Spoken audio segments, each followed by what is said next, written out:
कुछ प्रश्न उत्तर है और मैं चाहूंगा कि इस प्रश्न उत्तर में हमारे बीच में भाई रूबेंसन है, उनके द्वारा श्लोक।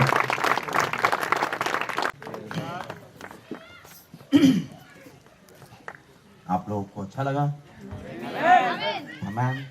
वास्तव में मसीह की कलीसिया तब तक कलीसिया नहीं है जब तक वो ऑर्डर में नहीं है। आमीन। और जो ऑर्डर में नहीं है वो नहीं जा रही लेक्चर में, याद रखिएगा। इसलिए अब की बार हम यहाँ पर आए, हम लोगों ने बातचीत करी। हम लोग बहुत पहले से यहाँ आ रहे हैं, खासतौर से मैं तो बहुत ही पहले से आ रहा हूँ और इन भाइयों को मैं ही ला पाया और खुदा का धन्यवाद हो कि ये लोग यहाँ आ पाए। और मेरा आना तो लगभग 2008 से या 2007 से है, यहाँ 2008 से है लगभग। यहाँ मैं आता था लातेहार वगैरह, और उसके बाद से अब देख रहे हैं कि काफी बदलाव आया। खास तौर से आप लोग बिना कुछ पूछे अब अपने आप ही बहुत कुछ कर रहे हैं। पहले ये होता था पता, ये फोन आते थे पीछे, भाई ऐसे कैसे, भाई ऐसे कैसे, ऑर्डर में। अब की कोई फोन नहीं, लेकिन सिस्टम बहुत अच्छा, सब कुछ एक्यूरेट किया गया। और ऐसा तब होता है जब पवित्र आत्मा हमारे साथ हो, वरना कुछ नहीं हो सकता। सारी चीजें। आमीन। बहुत सारे नए भाई बहन होंगे, who is this William Branham? William Branham कौन है? आइए थोड़ा सा मैं आपके सामने इस बंदे से मिलवाता हूं। इसे बाइबल में होना चाहिए। आमीन।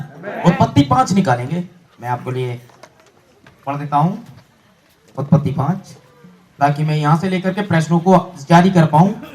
और कुछ प्रश्नों को मैं अपनी बेहतर समझ से देने की कोशिश करूंगा और बाइबल से मिलाने की। आमीन। और 18वें पद से हम थोड़ा सा ऐसे देखेंगे, उत्पत्ति 5 18वें पद से। जब येरेद 162 वर्ष का हुआ तब उसने हनोक को जन्म दिया, और हनोक के जन्म के पश्चात येरेद 800 वर्ष जीवित रहा, और उसके और भी बेटे बेटियां उत्पन्न हुए। और येरेद की कुल अवस्था 962 वर्ष की हुई, तत्पश्चात वह मर गया। जब हनोक 65 वर्ष का हुआ तब उसने मतुशाले को जन्म दिया, और मतुशाले के जन्म के पश्चात हनोक 300 वर्ष तक परमेश्वर के साथ साथ चलता रहा, और उसके और भी बेटे बेटियां उत्पन्न हुए। हनोक की कुल अवस्था 365 वर्ष हुई, और हनोक परमेश्वर के साथ साथ चलता था। फिर वह लोप हो गया, क्योंकि परमेश्वर ने उसे उठा लिया। खुदा का धन्यवाद है। छोटी सी प्रार्थना करते हैं। प्रभु जी, आपका धन्यवाद हो आज शाम बेहतर समझ के साथ पिता परमेश्वर आपने अपने बच्चों को इस्तेमाल किया पिता, और अच्छे संदेशों के साथ में पिता परमेश्वर कलीसिया को सही जगह पहुंचा दिया है। और वो आपका धन्यवाद हो परमेश्वर इस समय में कि आपका आत्मा है वही प्रश्नों के उत्तर दे पिता। सो परमेश्वर और सारी आदर भक्ति हम आपको देते हैं यीशु मसीह के नाम से, आमीन। कितने लोग जानते हैं कि आज क्या 25 दिसंबर है? आमीन। और कल क्या था? 24 दिसंबर। आमीन। और कल ही का दिन वो था जब हमारे भाई इस दुनिया से चले गए थे। आमीन। 24 दिसंबर 1965 को ब्रदर ब्रैनम की डेथ हो गई थी। Praise the Lord. कोई बताएगा उसके अंतिम शब्द क्या थे? शाम के समय सारी मंडली बैठी हुई थी, करीब 7-8 लोग भाई लोग के वहां पर थे। तब उन्होंने भाई पेरिग्रिन को देखा, और भाई पेरिग्रिन से कहा, ब्रदर क्या बीच खत्ते में है? आमीन। उन्होंने क्या बोला? क्या बीच खत्ते में है? भाई पेरिग्रिन से। आमीन। आइए बाइबल में देखें, हागे की किताब निकालें। मैं ये 2 शब्द करके प्रश्न के उत्तर शुरू करूंगा, ताकि मैं आपको ब्रदर ब्रैनम से मिलवाऊं। आप निकालेंगे हागे। आमीन।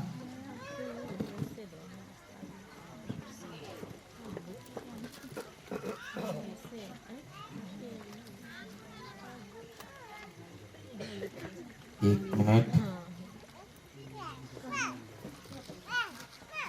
एक तो मेल पे ऑन की है ना, मेरी बाइबल बहुत चिपक जाती है, पुरानी हो गई है, लेकिन यही लिए घूम रहा हूं। इसका एडिशन थोड़ा सा अच्छा है, सपन्या के बाद मिलेगा आपको भी। निकाल लिया आपने? आमीन। इसका 2 अध्याय निकालें, हाग के 2 अध्याय, और इसका 18वां पद पढ़ेंगे। आपने निकाल लिया क्या? जकरिया के बाद है ये मलाकी, जकरिया फिर हागे। मती के बाद आता है मलाकी, फिर जकरिया, फिर हागे। ठीक है, ऊपर की तरफ चढ़िए। निकाल लिया? हागे की पुस्तक 2 अध्याय 18वां पद। आप सोच विचार करो कि आज से पहले अर्थात जिस दिन यहोवा के मंदिर की नींव डाली गई उस दिन से लेकर 9वें महीने के इसी 24वें दिन तो क्या दशा थी, इसका सोच विचार करो। क्या अब तक बीज खत्ते में है? यही है प्रश्न। क्या अब तक बीज खत्ते में है? यही अंतिम प्रश्न थे भाई बहन। आमीन। आप मेरे साथ हैं? क्या अब तक बीज खत्ते में है? अब तक दाखलता और अंजीर और अनार और जलपाई के वृक्ष नहीं फले, परंतु आज के दिन से मैं तुमको आशीष देता रहूंगा। परंतु आज के दिन से मैं तुमको आशीष देता रहूंगा। देखिए, आप सोच विचार करो, यही तो करने हम आए हैं। प्रश्न उत्तर सोच विचार ही तो करेंगे हम इस पे, हैं? आज के दिन से पहले जिस दिन यहोवा के मंदिर की नींव डाली गई, यहोवा का मंदिर कौन है? यहोवा का मंदिर है कलीसिया। कलीसिया की नींव डाली गई 53 एडी में, जब पौलुस आया और शिक्षा देनी शुरू करी कि माने जाति क्यों फिरते हैं, और पत्थर पर पत्थर रख करके आमीन, इफसुस से लेकर इफसुस कलीसिया काल से लेकर ऊपर लौदी के काल तक परमेश्वर का मंदिर बनना स्टार्ट हो गया। उस दिन से लेकर 53 एडी से लेकर आमीन डाली गई, उस दिन से लेकर 9वें महीने के इसी 24वें दिन तक क्या दशा थी? 9वें महीने का 24वां दिन। कितने लोग जानते हैं 9वां महीना कौन सा है? बताओ, 9वां महीना कौन सा है? इजराइल के अंदर पहला महीना क्या होता है? अप्रैल। जानते हैं आप? मार्च क्लोजिंग है, अप्रैल सीजन होता है। आमीन। कौन सा वाला महीना? अप्रैल। अप्रैल कौन सा महीना है? पहला महीना। तो 9वां महीना अप्रैल से कौन सा होगा? दिसंबर। अर्थात 24 दिसंबर को। आमीन। 24 दिसंबर, ये 9वें महीने का 24वां दिन, 24 दिसंबर को क्या बीज खत्ते में है? वर्तन ने मरने से पहले बोला था, है ना? हागे ने डेट भी बता दी, महीना भी बता दिया। हालेलुया, आमीन, हालेलुया। है ना? यही चीज बता बहन हमने बाइबल से क्या बीज खत्ते में है? लेकिन अब से, कब से, जब तक जा रहा है, लेकिन अब से मैं तुम्हें आशीष देता रहूंगा आगे तक। हालेलुया, आमीन। Praise the Lord, hallelujah. और आदम से 7वीं पीढ़ी पर हनोक, सही है? 7वीं पीढ़ी बता ना, आदम से 7वीं पीढ़ी पर हनोक खुदा के साथ साथ चला। अब तो 2 आदम है, पुराना नियम नए नियम की छाया है, तो इसका मतलब नए नियम में आदम कौन है? यीशु मसीह। यीशु मसीह से 7वीं पीढ़ी वाला आदम, समझे आप? यीशु मसीह से 7वीं पीढ़ी पर हनोक कौन है?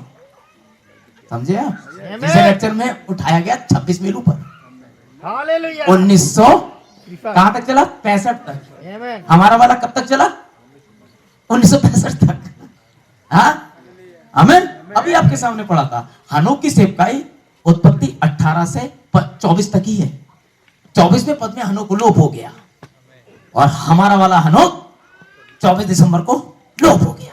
Hallelujah, hallelujah. आमीन। वो ज्यादा लंबा नहीं है, छोटे शब्दों में समझिए, समझ रहे ना? है?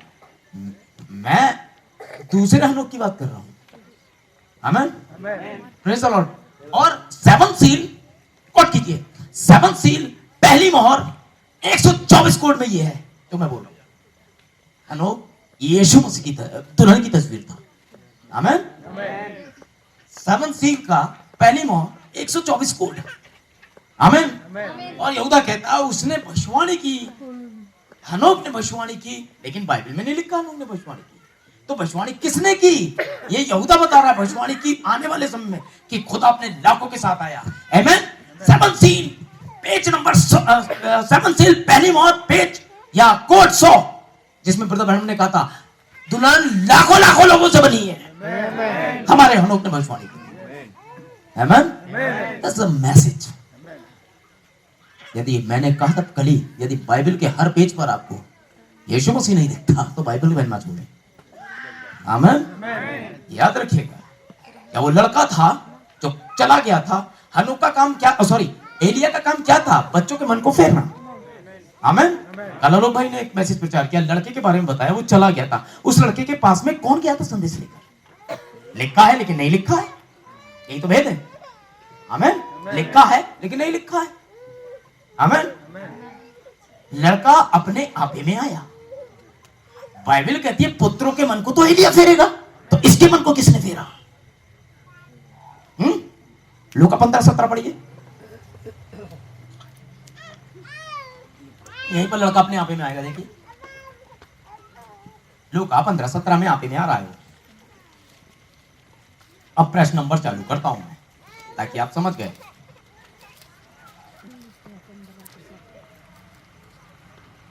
हाँ भाई गोपी पढ़ो। जब वो अपने आपे में आया, बस जब वो बाप से पैसे ले रहा था आपे में नहीं था, नाच रहा था आपे में नहीं था, खर्चा कर रहा था आपे में नहीं था, लेकिन जब आपे में आया, यही है वो। एक दिन पुत्र आपे में आएगा। कौन से पद में आपे में आया है वो? 17वें पद में। 17 होता है 10 सात। 17 होता है 10 सात। और 10 सात की सेवकाई क्या है? प्रकाश वाक्य 10 सात। 10 सात की सेवकाई क्या है? बच्चों के मनों को वापस फेरना। आयत में ही लिखा है। आमीन। यहां तो कुछ भी फालतू में नहीं लिखा है। कहां लिखा है ये भी देखिए। 10 सात की सेवकाई, एलिया की सेवकाई है ये मेरे भाई। आमीन। Praise the Lord. बाइबल कहती है इजाबेल, अंकों में बाइबल को ढूंढिए, इजाबेल उस स्त्री को रहने देता है। अगर हमारे पास इजाबेल है तो हमारे पास एलिया भी होना चाहिए। आपको पता होगा पहला राजा 17वें अध्याय में एलिया आता है। आमीन। क्योंकि एलिया की तो सेवका ही 10 सात। 17 में आता है 30वीं एलिया।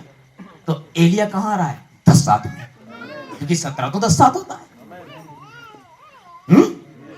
तो ये एलिया की सेवकाई है। डेफिनेट परमेश्वर गड़बड़ी का परमेश्वर नहीं है। Praise the Lord. आमीन। हालेलुया। जब यीशु मसीह आया, आमीन, जब यीशु मसीह आया रूपांतरण वाले समय में, है मत्ती 17 है, वहां गया रूपांतरण वाले समय, लिखा है 6 दिन के बाद यीशु। तो 6 दिन के बाद क्या होता है? 7वां दिन हो गया, लेकिन 7वां लिखा नहीं है। तो क्या 7वां दिन नहीं है? 7 गर्जन लिखा नहीं है तो क्या है नहीं? 6 दिन के बाद यीशु कहां गया? पहाड़ पर गया। 6 दिन के बाद मतलब 7वें दिन गया। तो 7वें दिन इसका मतलब रूपांतरण हो रहा है। आमीन। हालेलुया। हम कौन से कलीसिया काल में? तो रूपांतरण वाले समय में ना। बस पहाड़ पर गया है। एलिया और मूसा आते हैं। एलिया और मूसा वो हैं जो उठ जाने को दर्शाते हैं। यीशु मसीह है वो जो बदल जाने को दर्शाता है। आमीन। हम और जीवित बचे रहेंगे, ये पतरस और वगैरह दर्शाते हैं। क्लियर? कहां दिक्कत है मैसेज में? है? आइए प्रश्नों में चलते हैं। मेरे ख्याल से मैंने थोड़ा सा आप लोग को हल्का किया कि आप इस संदेश को समझें। कि आप इससे के साथ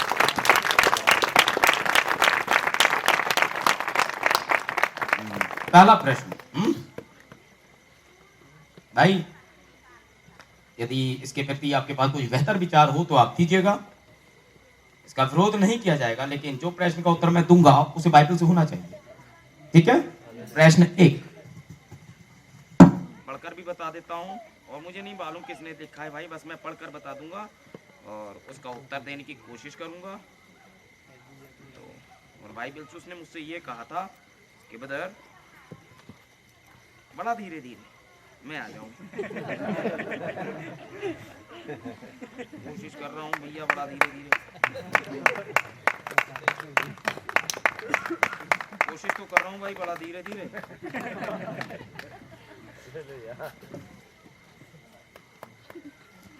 चलो भाई, बड़ा धीरे धीरे। बोले ब्रदर जल्दी मत करिएगा, इसीलिए मैंने ये आयतें पढ़वाई आपको ताकि बड़ा धीरे धीरे हो जाए। वो चाह रहे थे कि मैं इसको मैं ले लूं, ठीक है ना? लेकिन हमारा हनो 24 को लूप हो गया कल के दिन। Praise the Lord.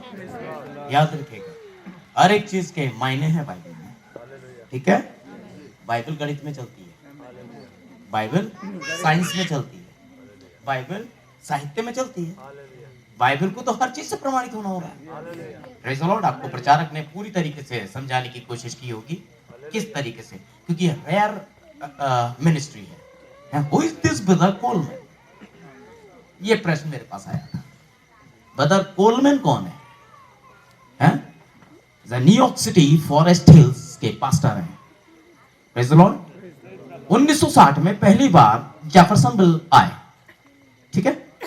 और जैसे ही ये हिंगिस बोथम जो बाई हंट है, बाई हंट और ब्रदर कोलमैन 1960 में पहली बार ब्रदर ब्रैनम के चर्च में जैसे ही आते हैं तो आप जान लें कलेसिया में ब्रदर हिंगिस बोथम और ब्रदर आर्मन नेबल पास्टर में ब्रदर ब्रैनम के, तो ब्रदर आर्मन नेबल को अन्य भाषा बोलने का वरदान था, जानते हैं आप?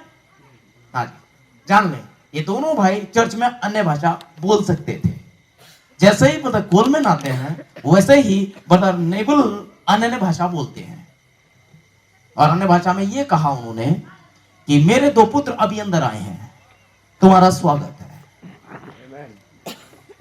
जब भाई कोलमैन ब्रदर जैसे ही अंदर आए वैसे भाई ने भविष्यवाणी शुरू कर दी, ब्रदर ब्रैनम मंच पे ही थे, तुम्हारा स्वागत है, खुदा तुम्हारी सेवकाई को प्रमाणित करने के लिए यहाँ है। एक दिन भविष्यवक्ता का मुंह या भविष्यवक्ता के वचन तुम्हारे होठों पर होंगे, भविष्यवाणी ये हुई थी। उसके बाद बात आई गई हो गई, ठीक है। बात हम करते हैं वहां से सेवकाई के लिए। ब्रदर कोलमैन का ऑर्डिनेशन ब्रदर ब्रैनम ने अभियोग मैसेज में किया है, आमेन। नोट कीजिए, ब्रदर ब्रैनम का अभिषेक करते समय ब्रदर ब्रैनम ने प्रार्थना क्या की है, ये देखिए, आमेन। हवा में तीर मत मारिए, व्हाट इज दिस, ये आराम से बातें करिए, बात विवाद करने के लिए वो नहीं है। हर एक चीज का एक वो है, कोई सेवकाई अगर खुदा ने दी है तो उसे प्रमाणित होना चाहिए, आमेन। अभियोग मैसेज हिंदी में है, आप पढ़ें। उसमें ब्रदर ब्रैनम ने भाई को अभिषेक किया और प्रार्थना में क्या कहा है ये देखिए, ठीक है, आमेन। फिर ब्रदर ब्रैनम ने बहुत सारे संदेश प्रचार किए। एक संदेश है श्वेत पिंडुकी के पर्व पर। उस मैसेज में ब्रदर ब्रैनम कहते हैं, ब्रदर कोलमैन, प्रभु एक आत्मा के द्वारा आपके अंदर प्रवेश करता है, पिंडुकी आपके हृदय में स्थान पाए, ठीक है, समझते जा रहे हैं ना। ये दूसरा मैसेज था। एक और मैसेज है जिसका नाम मैं ना भूल गया हूं, उसमें भी ब्रदर ब्रैनम ने भाई के लिए बोला, आमेन। बात यहां से चालू होती है कि ये सेवकाई क्या थी। ब्रदर ब्रैनम ने एक संदेश था मसीह में हमारा स्थान, उसमें एक भविष्यवाणी की थी। हो सकता है कोड में है, मैं चाहूं तो पढ़ भी दूं, रखी हुई है इसमें, भविष्यवाणी रखी है, मैं लाया था इसलिए कि हो सकता है कि परमेश्वर आपको, आमेन, एक अच्छी सेवकाई के लिए अलग करे, आपको परमेश्वर एक विशेष सेवकाई के लिए आशीषित करे। यह हो सकता है परमेश्वर आपको नहाने वाले कक्ष में विशेष सेवकाई के लिए आशीषित करे। सारी दुनिया से केवल एक ही जगह ऐसी है जहां से ये सेवकाई की गवाही आई है, ठीक है। 20 सितंबर 1974, आमेन, प्रेज़ द लॉर्ड। 20 सितंबर 1974 को ब्रदर 10:30 बजे नहाने वाले टब में जा रहे थे। जैसे ही वो नहाने जाते हैं पवित्र आत्मा नीचे आता है और उनसे कहता है 7 गर्जन 7 कलीसिया कालों की 7 जीवित आवाजें हैं। और ये कम से कम ब्रदर एकदम चौंक गए और उसके बाद आधे घंटे तक ये रूम में चलता रहा, पूरे उसमें पवित्र आत्मा मंडराता रहा और तब ब्रदर इस चीज को लेकर आगे गए और उसके लिए विरोध चालू हो गया था। आमीन, सुन रहे हैं आप मुझे? आमीन बोलिए। तो भाई ने उस डेट को ये रखा और यहां पर एक सेवकाई थी, किसी से परमेश्वर को नहाने वाले टब में बात करनी है। खुदा मजाक में नबी से कुछ नहीं कहलवाता, याद रखिए, खुदा मजाक का खुदा नहीं, कहीं तो होना चाहिए। तो ये सेवकाई हमारे पास आई, ठीक है। 11 सितंबर 1974 को ब्रदर ब्रैनम जब स्टडी कर रहे थे तो सरदूत ब्रदर ब्रैनम से, वही दूत ब्रदर ब्रैनम से बाय आवाज के साथ बोलता है, तुम्हें प्रेरित के लिए परमेश्वर बाहर बुलाता है। काय के लिए? प्रेरित की सेवकाई के लिए, भविष्यवक्ता नहीं, ठीक है। भविष्यवक्ता एक अलग चीज है, वो मेजर प्रॉफिट है, आमीन। प्रेरित बाहर भेजे हुए मिशनरी को कहते हैं, जो बाहर जाकर प्रचार करते हैं अपने देश से बाहर, ये मिशनरीज होते हैं, इनको प्रेरित भी कहा जाता है। आज प्रेरित बहुत सारे हैं जो बने हुए हैं, खुदा ने उनको प्रेरित के लिए अभिषिक्त किया। अभी अपोस्टल्स बहुत सारे घूम रहे हैं, फलाना फलाना अपोस्टल्स हो, तो ये अपोस्टल्स की सेवकाई थी और खुदा ने उसको प्रमाणित किया। ठीक है ना। इस ब्रदर का नाम ब्रदर जोसेफ कोलमैन था। कोलमैन का मतलब ही होता है बुलाया हुआ व्यक्ति, है ना, बुलाया हुआ व्यक्ति। ठीक है ना। हाँ, अब इसको मानना ना मानना ये आपके हाथ में, मैं आप पर कोई वजन नहीं डाल रहा, क्योंकि प्रश्न था कौन है भाई कोलमैन, बस मैं ये बता रहा हूं, ये थे भाई कोलमैन। ठीक है। इनके जन्म से समय ही इनको इनकी मां के पेट में आने से पहले ही उसकी मां को ये बताया था स्वर्गदूत ने, इसका नाम जोसेफ रखना, क्योंकि इसका नाम ही जोसेफ है भाई। आमेन। जोसेफ परफेक्शन में आना था, यूसुफ की सिद्धता वाला कोड आना ही था। आमेन। जो कि 7 रंग में था। आमेन। लोगों का बहुत सारा ख्याल है कि पिरामिड पर नबी ने ब्लैक एंड व्हाइट बनाया था, है? उसका युग ब्लैक एंड व्हाइट था, हम कलर के युग में बहुत सारे लोगों ने ब्लैक एंड व्हाइट टीवी देखा था।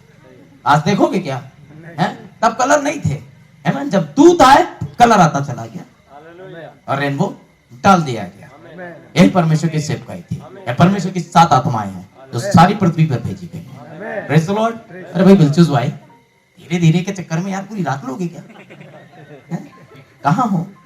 फिर भी देखिए, प्रश्न 1 मैं रोज किसी ने लिखा है, मैं उस भाई का नाम नहीं ले रहा हूं, नसबंदी ऑपरेशन करवाना चाहिए कि नहीं? बाइबल और संदेश से समझाइए। आमेन। Praise the Lord. स्त्रियों के लिए तो लिखा है ब्रदर कि वो ये सब नहीं कर सकती हैं, लेकिन पुरुषों के लिए साफ क्लियर, किसी कंडीशन में स्त्री के साथ ऐसा हो सकता है, लेकिन पुरुष नसबंदी नहीं कराएंगे। डेफिनेट, क्योंकि वो हाँ हो सकता है कि वो प्रॉब्लम हो तो बात अलग है, लेकिन वो नसबंदी नहीं करवा सकते हैं। इस कोर्ट से ले रहा हूं। अरे भाई बिलचूस भाई, प्रश्न खत्म हो जाएंगे भाई, क्योंकि ज्यादा नहीं है मेरे पास, बहुत कम है। वो तो मैंने अपनी तरफ से थोड़ा सा समय ले लिया, लाड़ में आ जाता हूं कभी कभी। देखिए भाई ब्रह्म का हवाला, प्रश्न उत्तर, संदेश का नाम ही प्रश्न उत्तर, COD प्रश्न उत्तर, प्रातः सुबह 30:8:64 में नबी ने ये बोला था, आप संतान उत्पत्ति नियंत्रण के विषय में कैसा अनुभव करते हैं? यही तो है प्रश्न। वही नसबंदी का और कारण क्या होगा कि आप संतानें और अधिक नहीं चाहते हैं, ठीक है ना, इसीलिए करवाना चाहते हैं। ठीक, अनुभव करते हैं। मैं उसके बजाय आपसे उन बातों पर व्यक्तिगत रूप से बातचीत करना चाहूंगा। नबी कह रहा है इन बातों पर मैं सार्वजनिक नहीं, व्यक्तिगत बातचीत करना चाहता हूं। तो जिस भाई ने ये प्रश्न किया है वो व्यक्तिगत आ जाए, मुझे व्यक्तिगत दिखो, ठीक है ना, क्योंकि बहनें बैठी हुई हैं, हम इस प्रकार के उदाहरणों को बहनों के सामने नहीं दे सकते।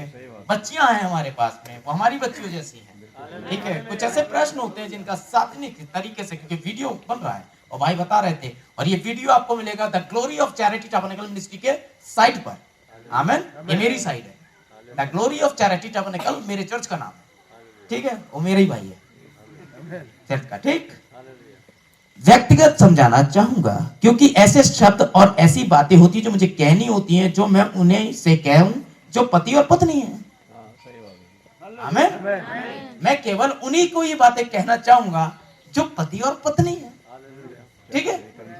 तो फिलहाल इस प्रश्न को मैं अब व्यक्तिगत रूप में आप पर छोड़ रहा हूं। अगर आप पूछना चाहते हैं इसके आगे भी पढ़ सकता हूं, ठीक है, क्लियर है। फिलहाल आप नहीं करवा सकते हैं, ये टोटल बोलते रहो, ठीक है। और व्यक्तिगत क्यों, क्या तो ऐसे वैसे, तो इसके लिए अलग कमरे में स्वागत है, ठीक है। मिल गया उत्तर? ये है प्रश्न, ये देखिए, ये प्रश्न आप ही का है, ये लिखा हुआ पूरा है, पढ़ नहीं रहा हूं। बच्चियां बैठी हैं, थोड़ा बच्चे बैठे हुए हैं, मुझे भी शर्म आएगी। मसीह बहनों को दूसरा प्रश्न आ रहा है। मैं इसको रोक रहा हूं बता, इसलिए कि आप चाहे तो इसे, जब नबी व्यक्तिगत बता रहा था तो मैं भी व्यक्तिगत बताऊंगा। आप अपनी पत्नी के साथ आए, मैं कल तक हूं यहाँ, उत्तर दूंगा। हाँ, दूसरा उत्तर किधर गया भाई? यही तो रखा था मेरे पास। दूसरा उत्तर, मसीह बहनों को बाल कटवाना चाहिए कि नहीं? हाँ, ये बात बच्चियों के लिए और क्रीम पाउडर लगाना चाहिए कि नहीं? कैसे कैसे प्रश्न आए भाई। चलिए भाई दिखाता हूं भाई तुम्हारे बाल या क्रीम पाउडर। ये लोग भी बहुत चालाक हैं, जानबूझ के अच्छा वाला हिस्सा खुद ले लिया और ये मुझे दे गए ना। हाँ, चीखने चिल्लाने वाला खुद ले लिया और बोले ये वाले जो उड़द चुल्लू वाला मामला है वो तुम निपटो। चलिए मसीह बहनों को, बाकियों की बात नहीं कर रहा, मसीह बहनों को बाल कटवाना चाहिए कि नहीं? आइए देखते हैं स्त्रियों को अपने बाल किस तरह से बढ़ाकर रखने चाहिए। नबी तो ये कह रहा है किस तरह से बढ़ाकर रखना चाहिए, लेकिन प्रश्न आया है कटाने हैं कि नहीं। चलो मैं बाइबल से पढ़ देता हूं भाई। पहला कुरिन्थियों निकालिए 11 अध्याय का 6वां पद।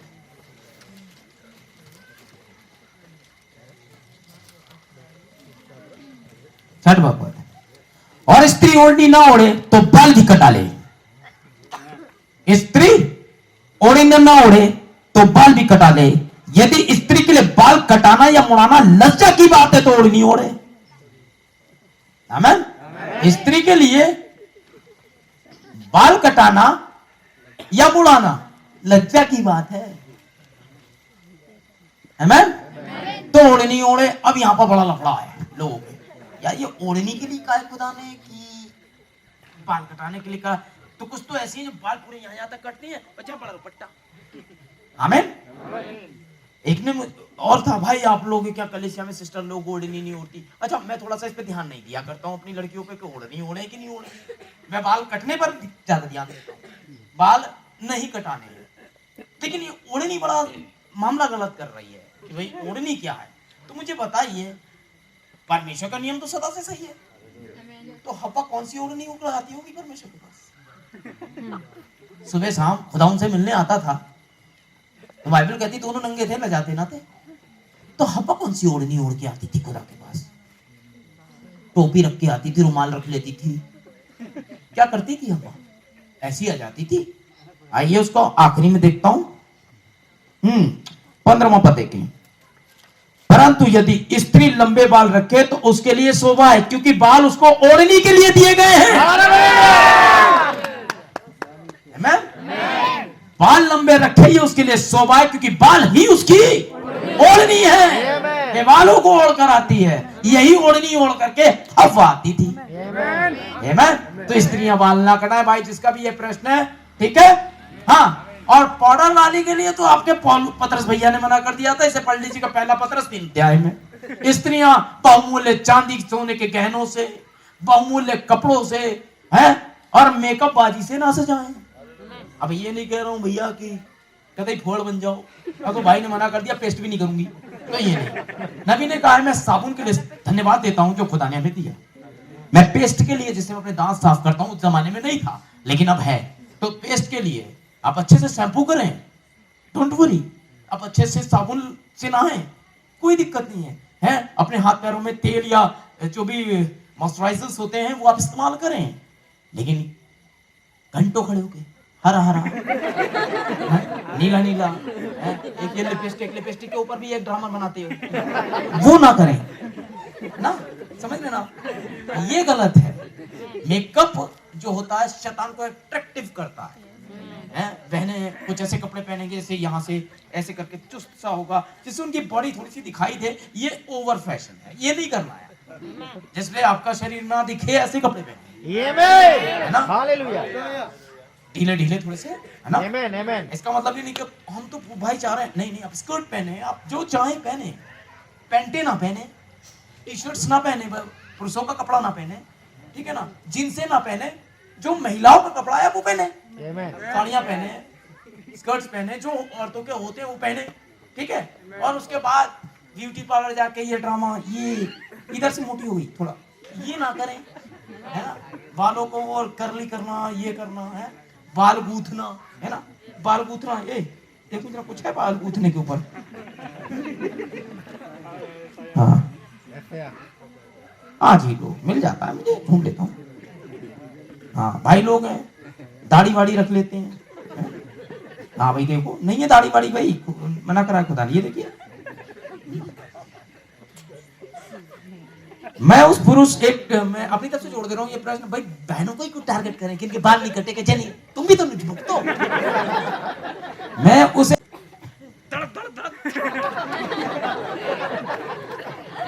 सुन लो भाई, नबी क्या कहता है। भविष्यवक्ता ने कहा था कि साफ सुथरी मुखर्ती रखी जाए। देखिए, और आप जानते कि एक बुजुर्ग पुरुष हुआ करता था जो सभाओं में आया जाया करता था। हो सकता है कि आप बहुत उसे जानते हो, शायद आप में से कुछ ही उसे जानते हो। उसकी लंबी दाढ़ी थी, उसका नाम रेयान जॉन था। दाढ़ी रखने की वजह से मैं उसे बार बार डांटता था।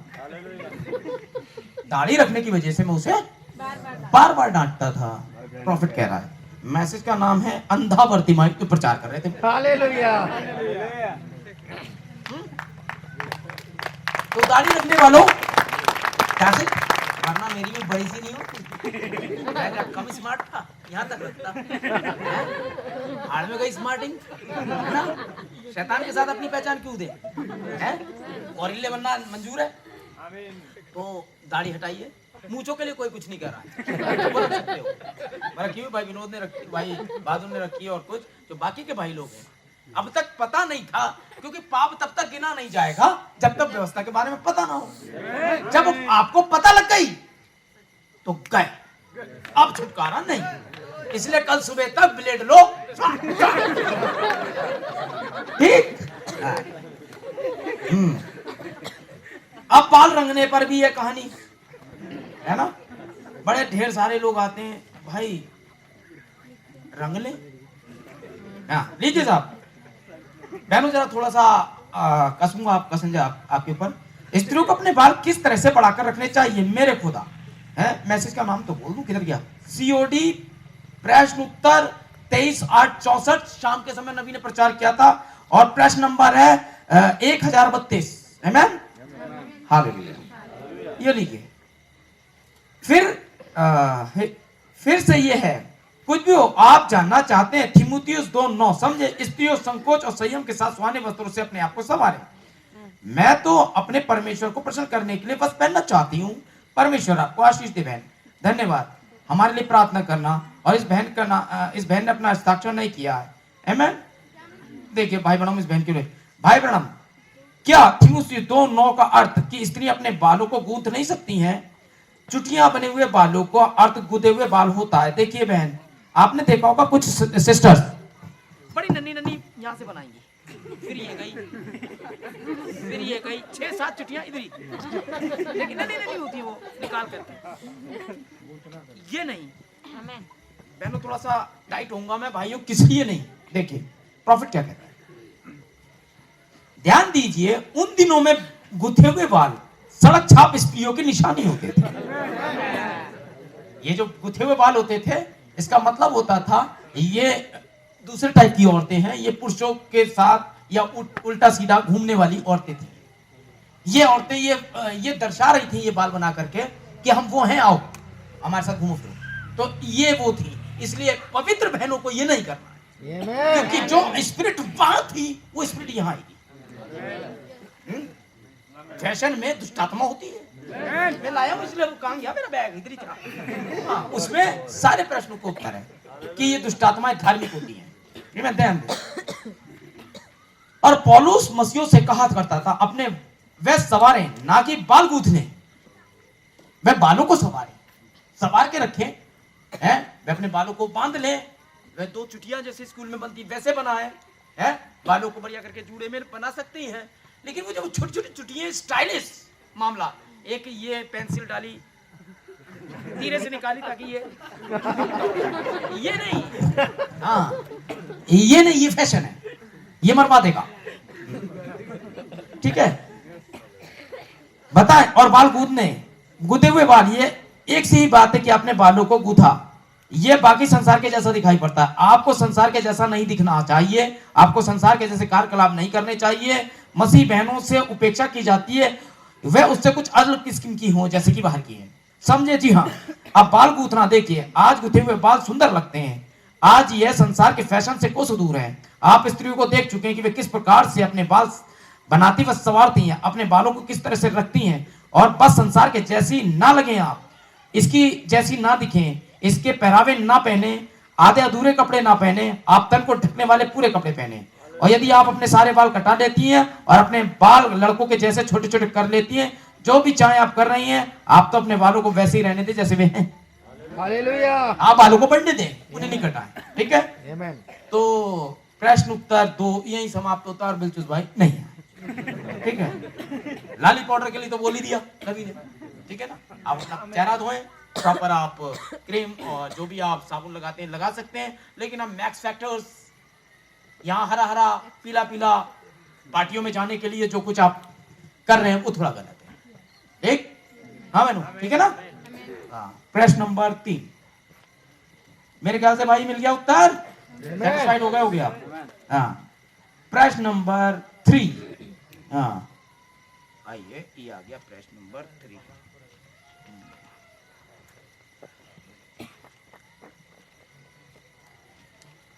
प्रश्न नंबर 3 किधर गया भाई? हाँ, तो ये मैं दिखाता हूँ। यह पुस्तक ये जो प्रकाशित वाक्य 5:1 में पाई जाती है, ये पुस्तक कौन सी है? आमेन। 5:1 में पाई जाने वाली पुस्तक कौन सी है? Praise the Lord brother. तो आपको मैं बता दूं, ये पुस्तक छुटकारे की पुस्तक है। आमेन। फासला नामक मैसेज जब आप पढ़ेंगे 7वीं मोहर के अंदर, तो फासले वाले मैसेज के शुरू के पेजों में ही आपको ये मिल जाएगा। जब वो अपना पैर यहां रखता है धरती पर और एक समुद्र पर रखता है, तो उसके हाथ में जो खुली किताब है वो वसीयतनामा है। क्या है? वसीयतनामा है, टाइटल डीड। आमेन। समझ रहे हैं क्या होती है? ये सार होता है वसीयतनामा, खुली किताब कि आपके अधिकारों को लाया जाए। वो छुटकारे की किताब थी। आमेन। किसके? आपका छुटकारा उसमें था, क्योंकि आप छुड़ाए नहीं जाएंगे, इसीलिए तो रो रहे थे। आमेन। प्रकाशित वाक्य 10 प्रकाशित, ओ सॉरी, मैंने अभी 15 पढ़ा था ना लड़का। 15 के 8वें पद को पढ़िए। लूका 15:8 उत्तर लीजिए। इसे भी मैं वैसे ही समझाऊंगा, ऐसे लाइनों में भी समझा रहा था। आपको लाइनों में से मैसेज निकालना चाहिए, ठीक। बोर तो नहीं हो रहा है? चुटकुले तो बताऊंगा नहीं। हाँ जी, क्या है भाई? पढ़े।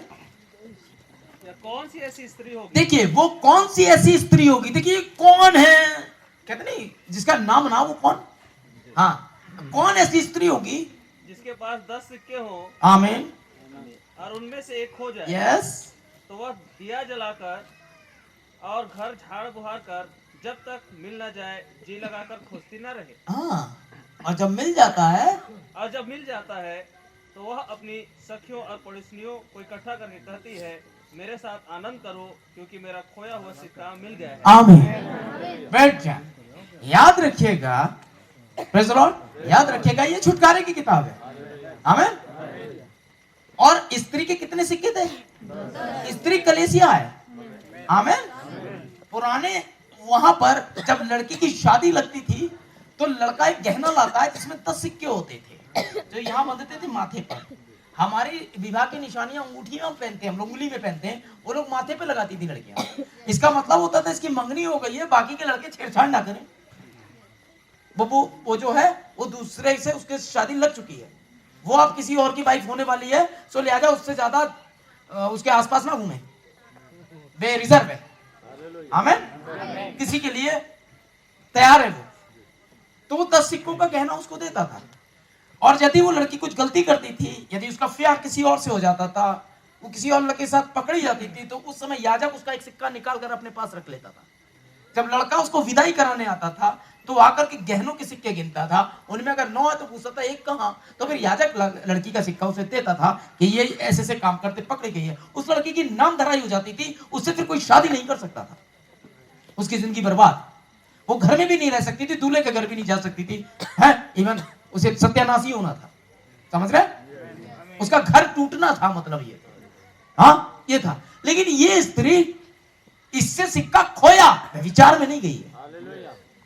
ये लापरवाह थी थोड़ी, वो गिर गया, निकल, अरे यार मैंने तो कुछ करा ही नहीं, तभी तो ढूंढ रही है, क्योंकि बाइबल कहती है ढूंढोगे तो। हाँ, तो तो इसका सिक्का गिर गया भाई बहनों। आमीन। तो इसका भैया इस किताब से क्या लेना है, तभी तो बता रहा हूं। आमीन। Praise the Lord. सिक्के की कीमत क्या थी? सिक्के की कीमत 50 है, लिखा है उसमें। आमीन। सिक्के की कीमत कितनी है? 50। क्या होता है? जुबली। कल ही तो प्रचार किया था मैंने। सिक्के की कीमत कितनी? 50। 50 का अर्थ होता है जुबली, मतलब छुटकारा। व्यवस्था 25-60 में है वर्ष तुम्हारी यह जुबली कहलाए, और 50वें वर्ष में तुम अपनी अपनी जन्मभूमि में छूट करके पहुंच जाओगे, छुटकारा हो जाएगा, गुलामी से छूट जाओगे। तो लड़की का क्या खोया? छुटकारा। यही है ना, छुड़ाई जाने वाला सिक्का गिर गया, जुबली गिर गई उसकी। 50 वाला सिक्का, 50 कीमत वाला सिक्का गिर गया, मतलब छुड़ाया जाना गिर गया। गिर गया। अब इसके पास कितने सिक्के बचे? प्रकाश विभाग के एक इसके पास है, वह दूतों के बारे में जानती है। प्रकाश विभाग के 2 इसके पास है, कलीसिया कालों के बारे में जानती है। प्रकाश विभाग के 3 कलीसिया कालों के बारे में जानती है। प्रकाश विभाग के 4 रैप्चर के बारे में जानती है, ये रैप्चर ही है प्रकाश विभाग 4। प्रकाश विभाग के 5 ये मेमना जो वध किया हुआ 24 प्राचीन 4 प्राणी, इनके बारे में जानती है। प्रकाश विभाग के 6 मोहरों के बारे में जानती है। प्रकाश विभाग के 7 है ये बाकी इजराइल की घटना जानती है। प्रकाश विभाग के 8 सन्नाटे को जानती है। प्रकाश विभाग के 9 ये 9 तक जानती है। इसको क्या चाहिए? प्रकाश विभाग के 10। ये इसका सिक्का। इसको क्या चाहिए? प्रकाश विभाग के 10। 10 में क्या है? छुटकारा, खोई हुई किताब जो आदम से खो गई थी। छोटे छोटे टाइटल से मैसेज आते रहेंगे, देखिए आते जाते तो आधा पादरी बना के छोड़ूंगा, ठीक है ना। इतने इतने टाइटल लीजिए और फटाफट अपने चर्चों में प्रचार करिए, देखिए वहीं से खुदा बढ़ा देगा। आमीन। हमारा एक्सपीरियंस और आपकी मेहनत काम करेगी, पूरी तरीके से हम तैयार हैं। फोन नंबर लीजिए, रात के 2 बजे फोन करिए, 3 बजे सब प्रश्नों के उत्तर आएंगे। आमीन। और बाइबल से ही तो औरत का क्या छोया? छुटकारा। तो प्रकाश विभाग के 10 की किताब क्या थी? छुटकारे की। यही तो वो देने आया था। उनने बत्ती जलाई, सांझ के समय उजियाला होगा, और उजियाले का समय था सांझ विलियम ब्रैनम का टाइम। हालेलुया। और उसने उस उजियाले के मैसेज के उजियाले में किसी को ढूंढा, और उसके बाद क्या करा? 7 गर्जन दुल्हन को इकट्ठा करता है। उन्हें तुरंत इधर से बुला, उधर से बुला, उधर से एक सभा कर दी छत्तीसगढ़ में। सिक्का मिल गया। आओ आनंद करें, क्योंकि मेरा खोया हुआ सिक्का छुटकारा मिल गया। है ना? ये भाइयों किसकी? छुटकारे की किताब थी। प्रश्न नंबर 3। हालेलुया। हाँ जी, प्रकाश विभाग के 5 पुस्तक क्या थी? आमीन। लीजिए, मैं इधर से भी पढ़ देता हूँ मैसेज। मुझसे किताब मत मांगने लगना कि भाई देके जाना, हमेशा मैं प्यार में दे जाता हूँ। ध्यान दे, 7 मोहरों की पुस्तक। इन 7 मोहरों की पुस्तक मोहरबंद है, समझे? यह पुस्तक पूरी तरह से मोहरबंद है। क्या आप इसे देखते हैं? यह पुस्तक तब तक पूरी तरह से मोहरबंद है जब तक कि 7 मोहरें तोड़ी नहीं जाती, यानी कि यह पुस्तक 7 मोहरों की किताब है। आमीन। यह पुस्तक 7 मोहरों की किताब है, तोड़ी नहीं जाती। यह 7 मोहरों द्वारा मोहरबंद है। अब यही है इसकी 7 गर्जनों से भिन्नता, समझे आप? फासला मैसेज में नबी नहीं प्रचार किया। यह किताब छुटकारे की किताब थी। आमीन। प्रकाश विभाग के 5 में पाई जाने वाली, 5 में ये बंद है, 10 में ये खुल गई। आमीन। आइए, अभी तक नहीं है। आइए प्रश्न नंबर 4। मत्ती 27:46 को समझाएं। किसको पुकार रहा है? देख लेते भाई किसको पुकार रहा है, ठीक है ना। ये चलेगा मत्ती। भाई यदि आप यहां बैठे हैं तो लीजिए, ये किसको पुकार रहा है? ऐसे तो नहीं बताऊंगा किसको पुकार रहा, पढ़ तो मैं भी दूं। 46 देखिए बता, मत्ती रचित सुसमाचार उसका 27वां अध्याय उसका 46वां पद है। तीसरे पहर के निकट यीशु ने बड़े शब्द से पुकार कर कहा, एली एली लमा शबक्तनी, अर्थात हे मेरे परमेश्वर तूने मुझे क्यों छोड़ दिया? This the prophecy. क्या है ये? प्रोफेसी, ये भविष्यवाणी है जो यहां पूरी हो रही है, ठीक है ना। उसे किसी ने कहीं नहीं छोड़ा है, ठीक। ये केवल एक भविष्यवाणी है जो पूरी हो रही है। आइए इस भविष्यवाणी को देखें, ये कहाँ की गई थी। मेरे साथ निकालिए भजन संहिता 22 अध्याय। भाई गोपी क्या पढ़े, ये ले लीजिए भाई, मैं पढ़वाता जा रहा हूं आपसे, ये रखिए अपने पास। 22 अध्याय का पहला पद पढ़िए।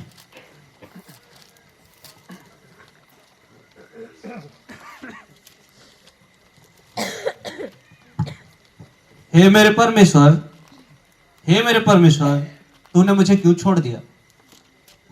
तू मेरी पुकार से और मेरी सहायता करने से क्यों दूर रहता है? मेरा उद्धार कहाँ है? बस आमेन। ये प्रश्न जिस भाई ने कहा है, जान लीजिए भजन संहिता के 22वें पद में एक भविष्यवाणी की गई है। हे मेरे परमेश्वर, हे मेरे परमेश्वर, तूने मुझे क्यों छोड़ दिया?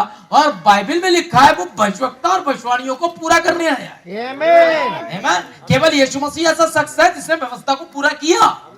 आमेन। और जो हाई स्कूल कर लेता वो तो इंटर में आ गया। तो जिसे व्यवस्था पूरी कर लेगा, जो व्यवस्था पूरी कर लेगा, उसे व्यवस्था बदलने का अधिकार है। इब्रानियों में लिखा है। आमेन। इसीलिए जब व्यवस्था पूरी हो गई तो बहुत सारे भाई बहन कहते हैं यहाँ करके, और यीशु मसीह ने तो व्यवस्था पूरी कर दी, अब तो ये कहाँ पूरी कर दी और क्या कैसे पूरी कर दी, कौन सी वाली? उसने पूरी की, खत्म नहीं की। मैं व्यवस्था को लोप करने नहीं, उन्होंने ये कहा था, पूरी करने आया हूं। है? अब सुनो व्यवस्था कैसे इनलाज हो गई और बढ़ गई, कम का हो गई। बाइबल में लिखा है तुम सुन चुके हो, विचार ना करना, लेकिन मैं तुमसे कहता हूं किसी औरत को कुदृष्टि से देख लिया, तुमने उसके साथ कर लिया। अब पहले करने पे था, अब देखने पे तो बढ़ गई कि कम हो गई? बड़े आए बस भाई। 10वां तो पुराने नियम में है, नए नियम में कहां है? है तो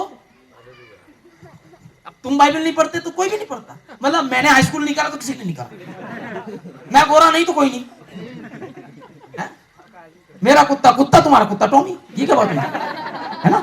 ऐसा तो नहीं होगा भाई। नए नियम में दशवांश का है। यीशु मसीह आया, बोला तुम किससे? फकी फरीसियों से। तुम सौदा और जीरे का दशवांश देते हो, लेकिन उस बड़ी गंभीर बातों को छोड़ जाते हो, दया मोहब्बत इन सबको छोड़ देते हो। हैं? तुम बड़े कठोर हो। चाहिए तो ये था, उसे भी नहीं छोड़ते, ये भी करते रहते। आमेन। हालेलुया। अब बोलो, आप क्या बोलोगे? ये उसे भी, यानी कि टाइट को भी देते रहते, ये भी नहीं छोड़ते। एंटा मैसेज वालों को फंसा लो बेटा, ये तो हो नहीं सकता, है ना? निकल ही जाते हैं रास्ता देखते। सो हे मेरे पिता, हे मेरे पिता, तूने मुझे क्यों छोड़ दिया? परमेश्वर से ही कहा गया है। यीशु मसीह को परमेश्वर ने गतसमनी में छोड़ा, क्योंकि उसने वो कटोरा पिया जिसमें आपके घिनौने पाप थे। बहनों, आपका सारा फैशन उसी कटोरे में था। भाइयों, आपकी सारी गंदगी जो आपने शराब पी के की, आपने गाली दे के की, आपने नशा करके की, आपने वो भांग वाला गुल्ला खाया, आपने सिगरेट पी, वो सब उसमें था। आपके द्वारा किया गया सारा घृणित पाप जो आपने अंधेरे में किया उसमें था, क्योंकि मानव जाति को उद्धार के लिए उसे ये कटोरा खाली करना था। लेकिन यीशु मसीह भी टहल गया ये कटोरा देखे, इतने घिनौने पाप, वॉमिट आ रही थी इसको, ये खाली करना होगा मुझे।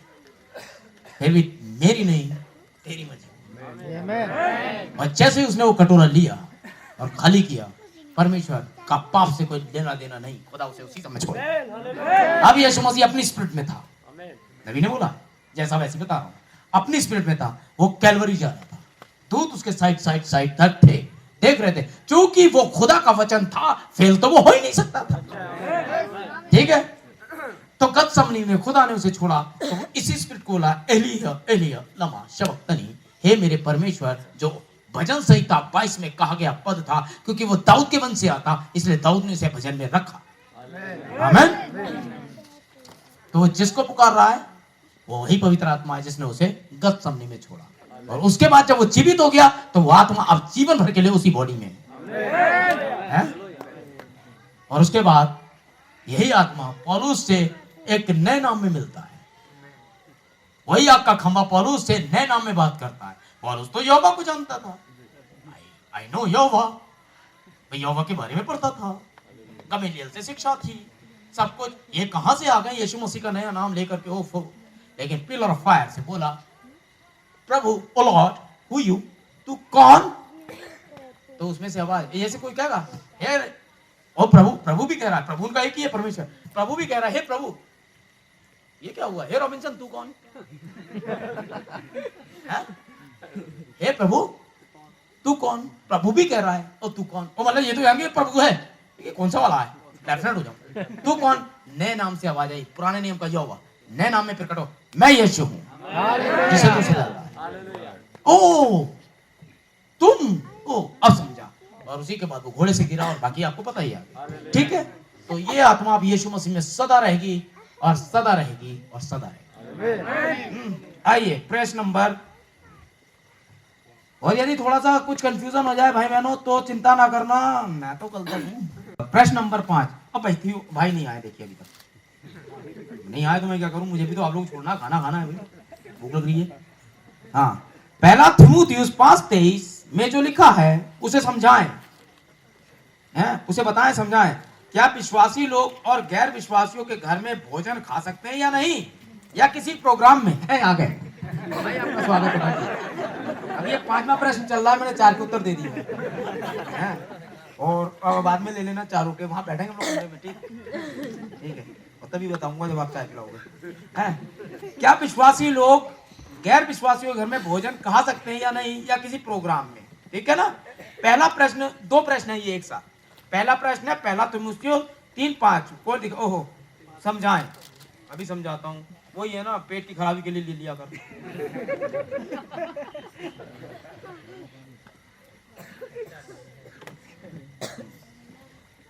अरे भाई, मैं सोचा था आप लोग लाओगे प्रश्न थोड़े से दमदार, आप लोग लाओगे, पूछोगे डॉप्शन के बारे में, आप लोग पूछोगे पहली बारिश के बारे में, पवित्र आत्मा क्या है के बारे में, और दूसरी चीजें कैसे पाएं।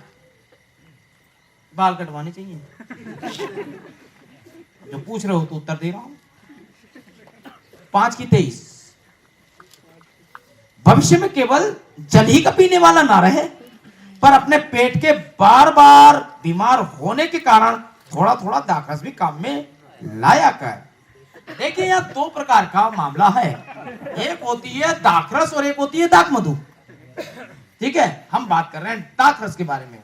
यहां पर VINE वाइन अलग है और WINE वाइन अलग है दोनों वाइन, चक्कर में मत फंस जाना है।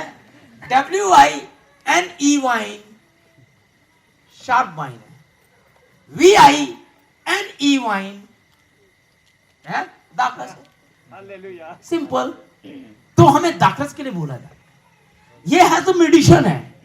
बार बार पेट की खराबी के कारण, एक बार घटना आपको बताऊंगा, ये मेरी पर्सनल है, लेकिन आप मेरे बहन भाई, मेरा पेट कॉन्स्टिपेशन हो रहा था। मेरा पेट, क्योंकि मैं भाई प्रचारक हूं और मेरे साथ बड़ी समस्या है। मेरे साथ सबसे बड़ी समस्या ये है कि मैं अपने भाई बहनों से मिलने जाता हूं, और जिस भाई क्या मिल गया, और वो भाई, अरे भाई बनाया है, हमारी मुसीबत ही यही है, खा के जाना है। अब 7 दिन होते हैं, 2 भाई क्या चले गए, दोनों क्या खाना पड़ता है, किसका? अब भाई भाई है, भाई बिच्छू साथ रोकने की मना थोड़ी करते हैं, तो खाना पड़ता था। और खाने की वजह से पेट बार बार खराब भी होता है। कभी हम 10 बजे भी खा रहे हैं, कभी बहुत लेट भी खा रहे हैं, कभी कभी रात में भी कहीं बैठे हैं, अधिकतर होता है। तो मेरा पेट सही नहीं रह रहा था और बार बार खराब हो रहा था। मैं बार बार जाता था, अपना इलाज कराता था, और बहुत ज्यादा मेरे पित्त भी बन रहा था, और खट्टा खट्टा ये वो सब। मैंने सोचा कुछ नहीं खाऊंगा, ये सोचता था, लेकिन ये कुछ नहीं खाऊंगा केवल सोचता था। सोचने से क्या होता है? और बहुत ज्यादा चाय, भाई बहादुर के घर गए चाय, भाई के घर गए चाय, भाई मेरे घर गए चाय, यार चाय नहीं होगी, आफत होगी, बहुत चाय। इसकी वजह से पेट ज्यादा खराब रहता था।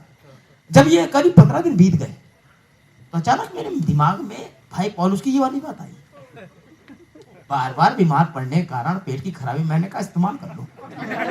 हाँ, तो मैं गया, दाखरस घर में रखा हुआ ही है, पूरी के मैंने कहा, मैंने कप में निकाला। अब देखिए, ये केवल एक ऐसे वो बता रहा हूं मैं आपको। मैंने कहा था कि मैं अपनी बेहतर समझ से उत्तर देने की कोशिश करूंगा, वही मैं कर रहा हूँ। ठीक है, तो मैं वहां गया, मैंने कहा एक तो थोड़ा सा इसमें ये रहता है भाई बहनों कि चूंकि एक अंगूर से बनता है, तो इसके अंदर थोड़ा वो रहता है, आप उतना ना लें, ये केवल होली के मनन के लिए। ये तो चूंकि मैं बार बार बीमार पड़ रहा हूँ तो मैंने सोच लिया ले लूं। तो आधी कप मैं गया और तब मैंने कहा बच्चे सो गए, ये क्या पता मैं पगला हूं। इसलिए बच्चे सो गए। भाई ये है क्योंकि एकदम कोई अचानक आ जाए मुंह से वो भी आती स्मेल थी तो अरे प्रचारा कल बदनाम करूंगा, तो हो सकता है शैतान की आत्मा किस में आ जाए। सो लिहाजा जब देखा मैंने भाई लोग भी नहीं आ सकते, कुछ नहीं हो सकता, किसी का फोन भी नहीं आ सकता, मैं अब ठीक है और उसका लिया और मैं गया पी और वास्तव में उसके रिजल्ट पॉजिटिव आए। एकदम सारा साफ सुथरा भाई साहब मामला, सब गैस वैस ये वो है। और उसके बाद कम से कम 1 महीने तक मुझे कुछ नहीं हुआ। 10 ऐसे मेडिसिन ना कि शौकिया थोड़ा टल्ली हो जाऊं इसलिए नहीं पी रहा। इसलिए आप भी ना पिए। बार बार अगर पेट खराब हो रहा है तो ऐसे मेडिसिन आप अगर लेना चाहते हैं तो इसे कर सकते हैं। आप ये नहीं अब मिल गई है छूट तो किधर है ठर्रे की दुकान तो पहुंच गया, हमसे तो कह ही दिया गया है, बार बार के लेप आयतों के पीछे नहीं छुपना। ठीक है। इसका दूसरा प्रश्न है, क्या विश्वासी लोग गैर विश्वासियों घर में भोजन करने जा सकते हैं? आज ये निकालिए पहला कुरिन्थियों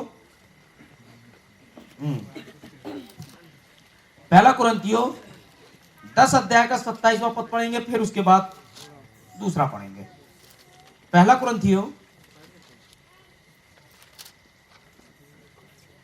10 अध्याय का 27वां पद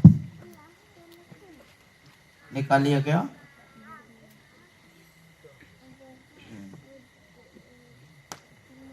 ये दूसरे प्रश्न का उत्तर है। और यदि कोई अविश्वासियों में से कोई तुम्हें नेवता दे, यही तो था ना अविश्वासियों के खाना खाने के लिए, हाँ, क्या विश्वासी लोग गैर विश्वासियों के घर में भोजन करा सकते हैं या नहीं, या किसी प्रोग्राम में? इसका प्रश्न है 27 पद से पहला कुरिन्थियों 10 के। और यदि अविश्वासियों में से कोई तुम्हें नेवता दे और तुम जाना चाहो तो जो कुछ तुम्हारे सामने रखा जाए वही खाओ और विवेक के कारण कुछ ना पूछो। आमीन। अरे हम तो उम्मीद से आए थे यार कि यार मारा होगा बकरा वकरा, तो पूरी आलू है, साफ कर जाओ अगर मिल रहा है तो। ठीक है।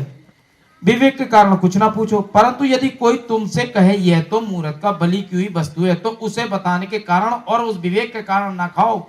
यह मेरा मतलब मेरे विवेक से नहीं परंतु उस दूसरे का, भला मेरी स्वतंत्रता दूसरे के विचार से क्यों पर खी जाए। यदि वो ये कह देता है कि भैया हमारे यहाँ तो ये पूजा है और आ जाओ, तो आप उसके विवेक के कारण नहीं जाओ। और यदि वो बुलाता है खाने पर और वो खाना है शादी का, बर्थडे का, तो आप जाएं और खाएं। ठीक है। लेकिन एक चीज और होशियार रहें, दूसरा कुरिन्थियों 6 पद निकालें, दूसरे कुरिन्थियों का 6 पद। ये नहीं करना है आपको। और 6ठा अध्याय और 14वां पद। अब उनने आपको बुला लिया और वहां डीजे पीछे सब लगा हुआ है, ठीक है, और वहां सारी पगड़ी होने तैयार है, बार भी लगा हुआ है, वेटर भी घूम रहा है मुर्गे की वो ले लेके प्लेटें हैं। और ऐसे में आप अगर पहुंच गए तो ध्यान दें, 14वां पद कहता है, अविश्वासियों के साथ असमान जुए में ना जुटो, क्योंकि धार्मिकता और धर्म का क्या मेलजोल, या ज्योति और अंधकार की क्या संगति। अगर वो आपसे पाप करवाना चाहते हैं, प्रोग्राम में बुला करके आपको नचवाना चाहते, नहीं, फिर आप आके गवाही दें, भाई बहुत खींच रहे थे तो मैंने भी ठुमके लगा दिए, तो ये मत करिए, ये बिल्कुल मत करिएगा। ठीक है। हाँ तो ना भैया तुम्हारे ठुमके तुम्हें मुबारक, तुम्हारा भाड़ में जाइए डीजे, मैं चला घर, अगर नहीं तो है मैं तो बस खाना खाने आया हूँ, ये पकड़ो लिफाफा और कहाँ है खाना, मुझे दो, मैं चला। बस ये हो जाए, क्योंकि आप आश्वासी आपको नेवता दें तो आप जाइए। लेकिन ये भी देख लीजिए नेवता किस चीज का है, विवाह है, समारोह है, बच्चे का बर्थडे है, या वो रिटायर हो गए, कुछ ऐसा किया है प्रोग्राम है, कोई और दूसरा फंक्शन है, जाएं। यदि उनका कोई धार्मिक अनुष्ठान है तो ना जाएं। अभी बढ़ दिया कि अगर वो ये बता दे तो उसके विवेक के कारण आप उसे नहीं खा सकते। ठीक है भैया, सही मिल रहा है ना? हाँ बता देना, अभी बाद में मुझसे कहो कि भाई सही तो दे के गए नहीं, आनी तो। प्रश्न नंबर कौन सा था ये? 5 था है। अब प्रश्न नंबर 6। प्रश्न नंबर 6 ये आ जाओ, इधर आ जाओ। यदि कोई कलेसिया का भाई या बहन सच्चाई को पूर्ण रूप से जानकर और मन फिराकर अपने प्रभु यीशु मसीह के नाम से बपतिस्मा लेकर बाद में किसी संस्था में चला जाए तो इस विषय में परमेश्वर के दास लोगों का क्या क्या राय है? अब परमेश्वर के दास लोगों की राय पूछोगे या खुदा के वचन की पूछोगे? परमेश्वर के दास लोग तो यही कहेंगे, जाने दो भाई, कलाम क्या कहता है ना भाई। हमारी राय तो यही है कि जो कलाम की हो, हम अपनी क्या राय है, ठीक है ना। चला जाए तो पहले तो आप उसके साथ ये करें, कहां गया भाई, आइए पहले तो ये देखें कि ये बात किस कारण वो चर्च छोड़कर गया है। हो सकता है कि पादरी से कोई बात हो गई हो, अधिकतर पादरी के कारण छोड़ते हैं लोग। अच्छा, अपने बच्चों को नहीं देखते, हमारे बच्चे देखते हैं, ये लोग नहीं आते, ये और बात है। तो बैठिए उसके साथ बातचीत करिए, लेकिन यदि उसका मामला कुछ टेढ़ा है, इस प्रकार का है, इब्रानियों निकाले मेरे साथ 10 अध्याय,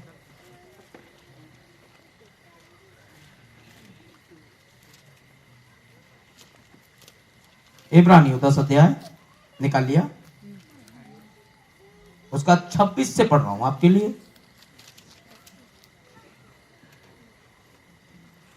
इब्रानियों 10 का 26 से, क्योंकि सच्चाई की पहचान प्राप्त करने के बाद, यही तो आपका प्रश्न है, यदि कोई कलीसिया का भाई या बहन सच्चाई को पूरी रूप से जान करके और मन फिरा करके प्रभु यीशु मसीह के नाम से बपतिस्मा लेकर बाद में किसी संस्था में चला जाए, उसके लिए देखिए, क्योंकि सच्चाई की पहचान प्राप्त करने के बाद यदि हम जानबूझकर पाप करते रहे तो पापों के लिए फिर कोई बलिदान बाकी नहीं। हां, दंड का एक भयानक वाट जोना और आग की ज्वलन बाकी है जो विरोधियों को भस्म कर देगी। सच्चाई की पहचान प्राप्त करने के बाद पाप क्या है, ये तो लोग बताएंगे, पीछे से बताइए पाप क्या है भाई। दैट्स राइट, अविश्वास करना, खुदा के कलाम पर अविश्वास करना पाप है। ये चुटियां बढ़ाना पाप नहीं है, आंखों में रंग लगाना पाप नहीं, शराब पीने तो पाप के फल है। जिस पेड़ पे पाप होता है उसमें ये फल लगते हैं, इसका मतलब ये पापी है, ये अर्थ है ना। हाँ, तो वो अविश्वासी है और अविश्वास करना पाप है। खुदा ने कहा कि 7 गर्जन हुए तो अब हुए यार, इसे मान ले, हाँ हुए। अबे दूत ने कहा भैया, तो कह दो हाँ हुए और इसे ना मानना। अरे भैया जैसे गोली मार दी, 7 गर्जन नहीं, गोली तर तर तर तर, नहीं भैया ऐसा नहीं है, यह खुदा का कलाम में मजाक नहीं है। अविश्वास मत करना, हो सकता है आपकी समझ में ना आए, साइड कर दो उसे, ये पल्ले नहीं पड़ रही, पर का तो खुदा नहीं है, मैं छूंगा नहीं ना, ना ना मैंने मार गया, ये कर लो तो समझ में आ जाएगी ना, ये गलत है, ये कहते ही गए आप। अरे मान लो चलो 100% मैं कह रहा हूं गलत है, मैं कह रहा हूं 99% मैं मान रहा हूं गलत है, अगर 1% सही हो गया तो क्या कर लोगे? मान लो 1% सही हो गया तो क्या कर लोगे? एक भाई आए, भाई ये नहीं है ना, ये नहीं है। मैंने अच्छा एक बात बताओ भाई, आज क्या है? मैंने मतलब मैंने आज क्या दिन है, संडे या मंडे है? कि भाई आज मंडे है, मैं ये कह रहा हूं है? जब आप ये नहीं कह रहे हो भाई आज मंडे नहीं है, तो मुझे बताओ आज क्या, ये नहीं पता। अब जब तुम्हें यही नहीं पता क्या कि ये मंडे है या नहीं है, तो तुम्हें ये कैसे पता ये मंडे नहीं है? आज मंडे नहीं है तो भाई आज क्या है ये नहीं पता। ये 7 गर्जन नहीं है तो तू बता दे भैया क्या है, मुझे नहीं पता, तो तुझे कैसे पता ये नहीं है? बताओ ना कैसे नहीं है? ऐसे नहीं है, क्योंकि ना इनकी गलती नहीं है, वो आगे कोई आ जाता है ना फुंसारी मारने, है नहीं ना, अब इन्हें सुना नहीं है, अच्छा इन्हें भी नहीं पता क्यों नहीं है, बस नहीं है, इसलिए नहीं है क्योंकि इसने कहा था नहीं है, इन्हें नहीं पता कुछ नहीं है, खुद स्टडी करिए। ठीक, आइए अब इस पर एक और राय देता हूं। अब मती 18 निकालें, आपको करना क्या है ऐसे भाई के साथ,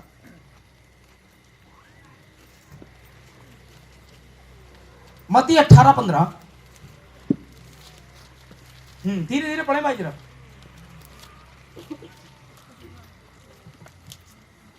यदि तेरा भाई तेरे विरुद्ध अपराध करे तो जा और अकेले में बातचीत करके उसे समझा। आमीन, ये रही संपूर्ण बात। यदि वो डिनोमिनेशन में जा रहा है, अपराध कर रहा है वो, और आपको पता चल रहा है कि संदेश की रीति पर ठीक नहीं है, तो अकेले में जाके बात करो उससे। और नहीं मानता फिर क्या करें भाई? यदि वह तेरी सुने तो तूने अपने भाई को पा लिया। यस, यदि वह ना सुने तो 1 या 2 जन को अपने साथ और ले जा। डिकेंस लोगों को लेकर जाओ और थोड़े अधिकारियों को लेकर, बुजुर्गों को बदल, चलो आओ बातचीत करते हैं। और फिर ना माने तो कि हर एक बात 2 या 3 गवाहों के मुंह से निश्चित की जाए। और तब भी वो कहता है हमें नहीं लेना देना भाई, संदेश तुम्हारा गलत है, मेरे तो माँ बाप डिनोमिनेशन, आई लव डिनोमिनेशन, तो तू जान तेरा काम है। सत्यानाश हो ऐसे आदमी का। बोलो भाई। यदि वह उनकी भी न माने तो कलीसिया से कह दे। अब कलेसिया से कह दो भाई वो आदमी आने रहा, कलेसिया को बुलाया, वहीं जा रहा है, वहीं रब्बर लोग कर रहा है और हमारी नहीं सुन रहा है। ठीक है, अब कलेसिया क्या करे भाई? परंतु यदि वह कलीसिया की भी न माने तो तू उसे अन्य जाति और महसूल लेने वाले अगर जैसा वो जान। 3 बार बुलाने पे नहीं आता भाई बहनों, कट ऑफ। तू जान तेरा जाने काम, हम चले अपने घर। बस ये था। यदि सच्चाई की पहचान प्राप्त करने के बाबा पर चला जाता है तो उसके लिए पहले तो कोई बलिदान नहीं। और मान लो अभी उसे पता नहीं है ये कोड, तो आप जाएं, समझाएं। नहीं जाता आप अपने बुजुर्गों को ले जाएं, उनकी भी नहीं मानता, कलेसिया से बात करें। कलेसिया पे बुला लीजिए उसे, भाई किससे दिक्कत है, और भाई इससे दिक्कत है, अरे माफी मांग लिया है। यही है, हम यही करते हैं। अरे हम ही झुक जाते हैं यार, जबकि हमने कुछ नहीं कहा, लेकिन हम कह दे रहे हैं भैया मान, हमने कहा यार, ले मान, आजा पर आजा, क्यों मरेगा है? तो भैया उसे ऐसे करके पालो। अगर नहीं मानता है तो अलविदा जमानिया। ठीक है, हाँ जी। अब आ गया आपका प्रश्न नंबर 7, जो मेरे ख्याल से क्या कहूं, ये कैसे प्रश्न है? एक अच्छे प्रश्न। तोंदू का पत्ता तोड़ना चाहिए कि नहीं? अब पहले तुम मुझे ये बताओ ये तोंदू क्या होता है?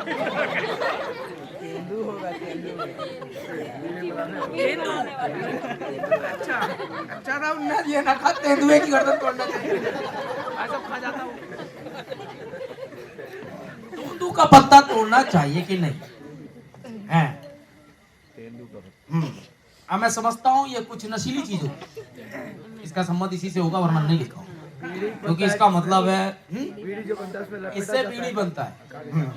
तो जिस भाई ने अगर ये लिखा है, यदि वे जॉब करता है इसमें, ठीक है, इसमें जॉब करता है, इसको उसके अधिकारी ने तोड़ने के लिए बोला है, वे ये कर सकता है। दिखाता हूँ, बड़े खुश हो गए होंगे बैठे बैठे। अब तोड़ूंगा, पेल के कौन रोकेगा? मैं दूसरा थिस्सलुनीकियों दूसरा 3 अध्याय।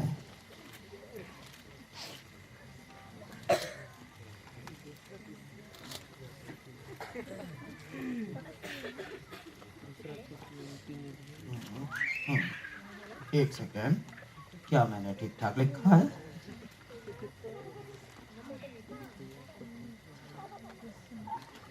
हाँ, 3 अध्याय का 10वां पद।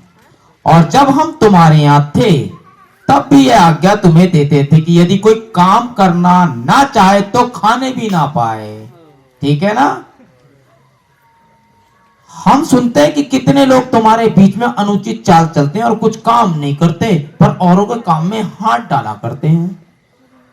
अच्छा खासा जो काम कर रहा है, खुद तो काम धंधा कर नहीं रहा है। अगर भाई प्रेज द लॉर्ड कैसे हैं, बैठ जाके काम करो। अभी दसवांश देना है तुम्हें चर्च में, तुम्हारे दसवांश के कारण तुम्हारे पास्टर को आशीष देगा और उसके बारे में तुम्हारा लेक्चर रुका हुआ है भाई, सब कुछ इसमें है। अब 14 साल के थे, नौकरी करने चले गए थे इसी चक्कर में, और चर्च में ना डाला। समझ रहे? काम करो जाके, ठीक? अब किसी प्रकार का काम हो, बस भाई ने कह दिया काम हो, किधर है तमंचा? अब ये भी नहीं करना है। हेलो, हाँ सुपारी 50,000, अच्छा इसको आना है, ये मत कर बैठना, ठीक है? कि काम है 50,000 मिलना है, ये नहीं, ठीक है?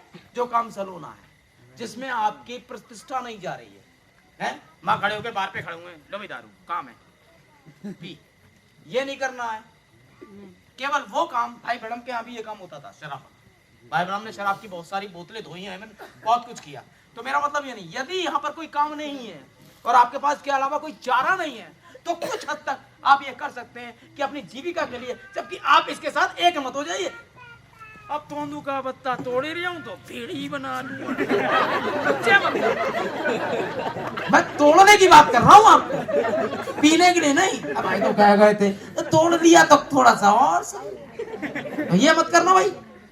है जॉब नहीं है इसके अलावा, और अगर इसके अलावा है तो आप वो काम करिए, और अगर नहीं है और यही एक आसरा है, और चूंकि आप यहां रहते हैं तो आप केवल काम से मतलब रखिए बस, ठीक?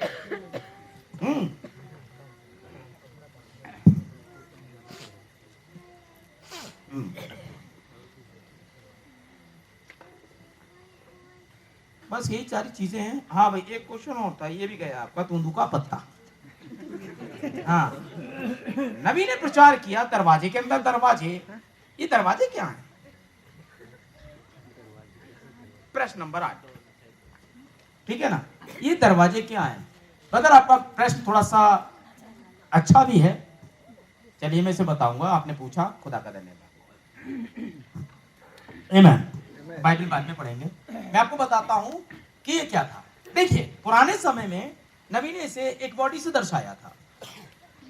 पहले जो ये था ना सैनेटरी, सॉरी, जहां पर ये इनका भवन हुआ करता था, या मैं कहूं कि ये जहां पर आराधना करते थे, इजरायली आराधनालय इनका, ठीक है, तंबू जिसमें ये वो करते थे, ठीक है।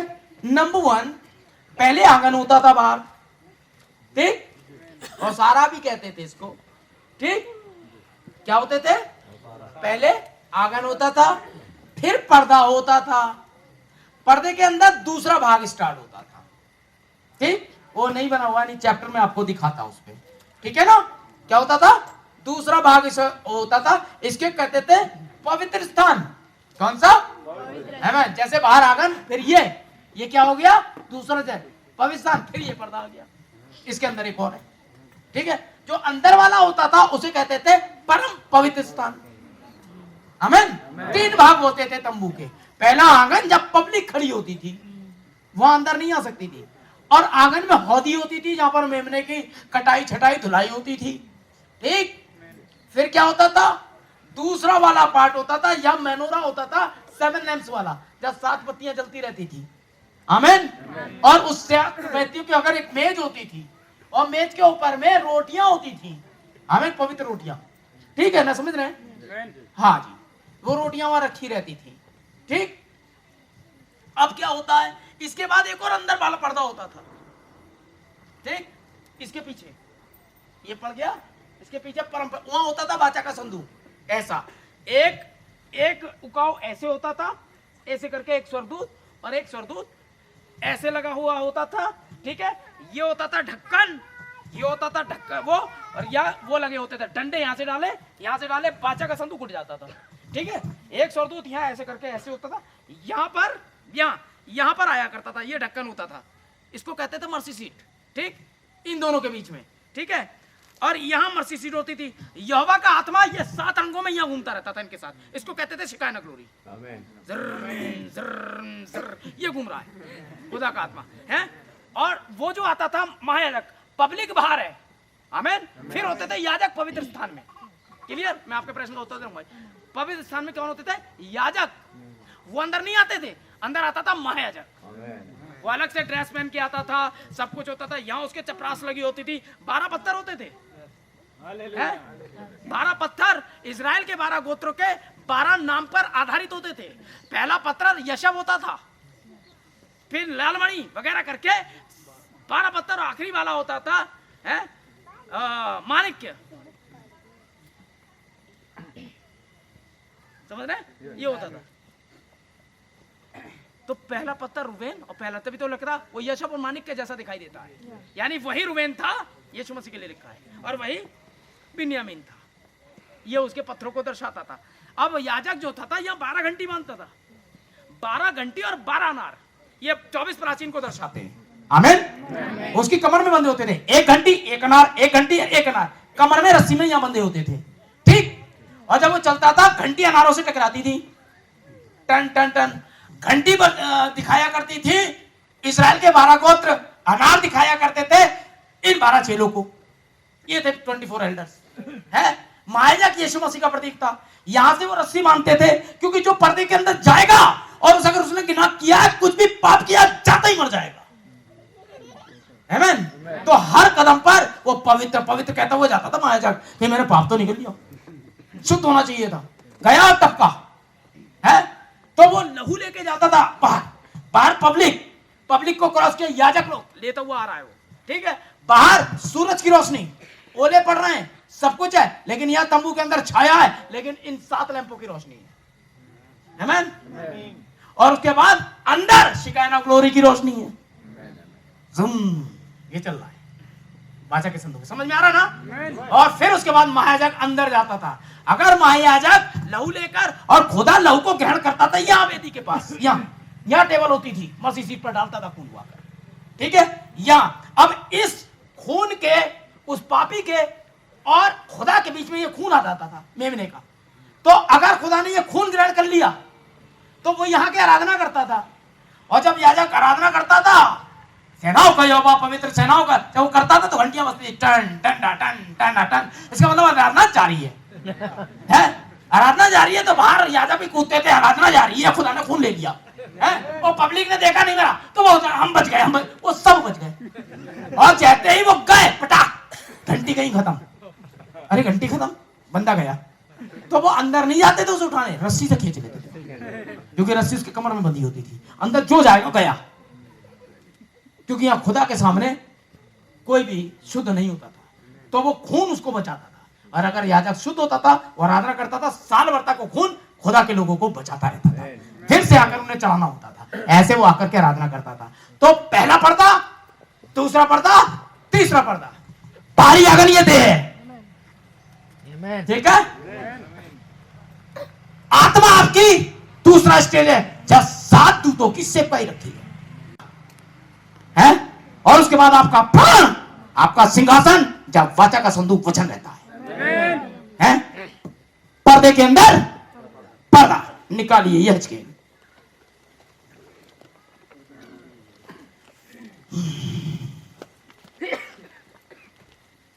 यहां से समझा देता हूं। यहेजकेल एक अध्याय,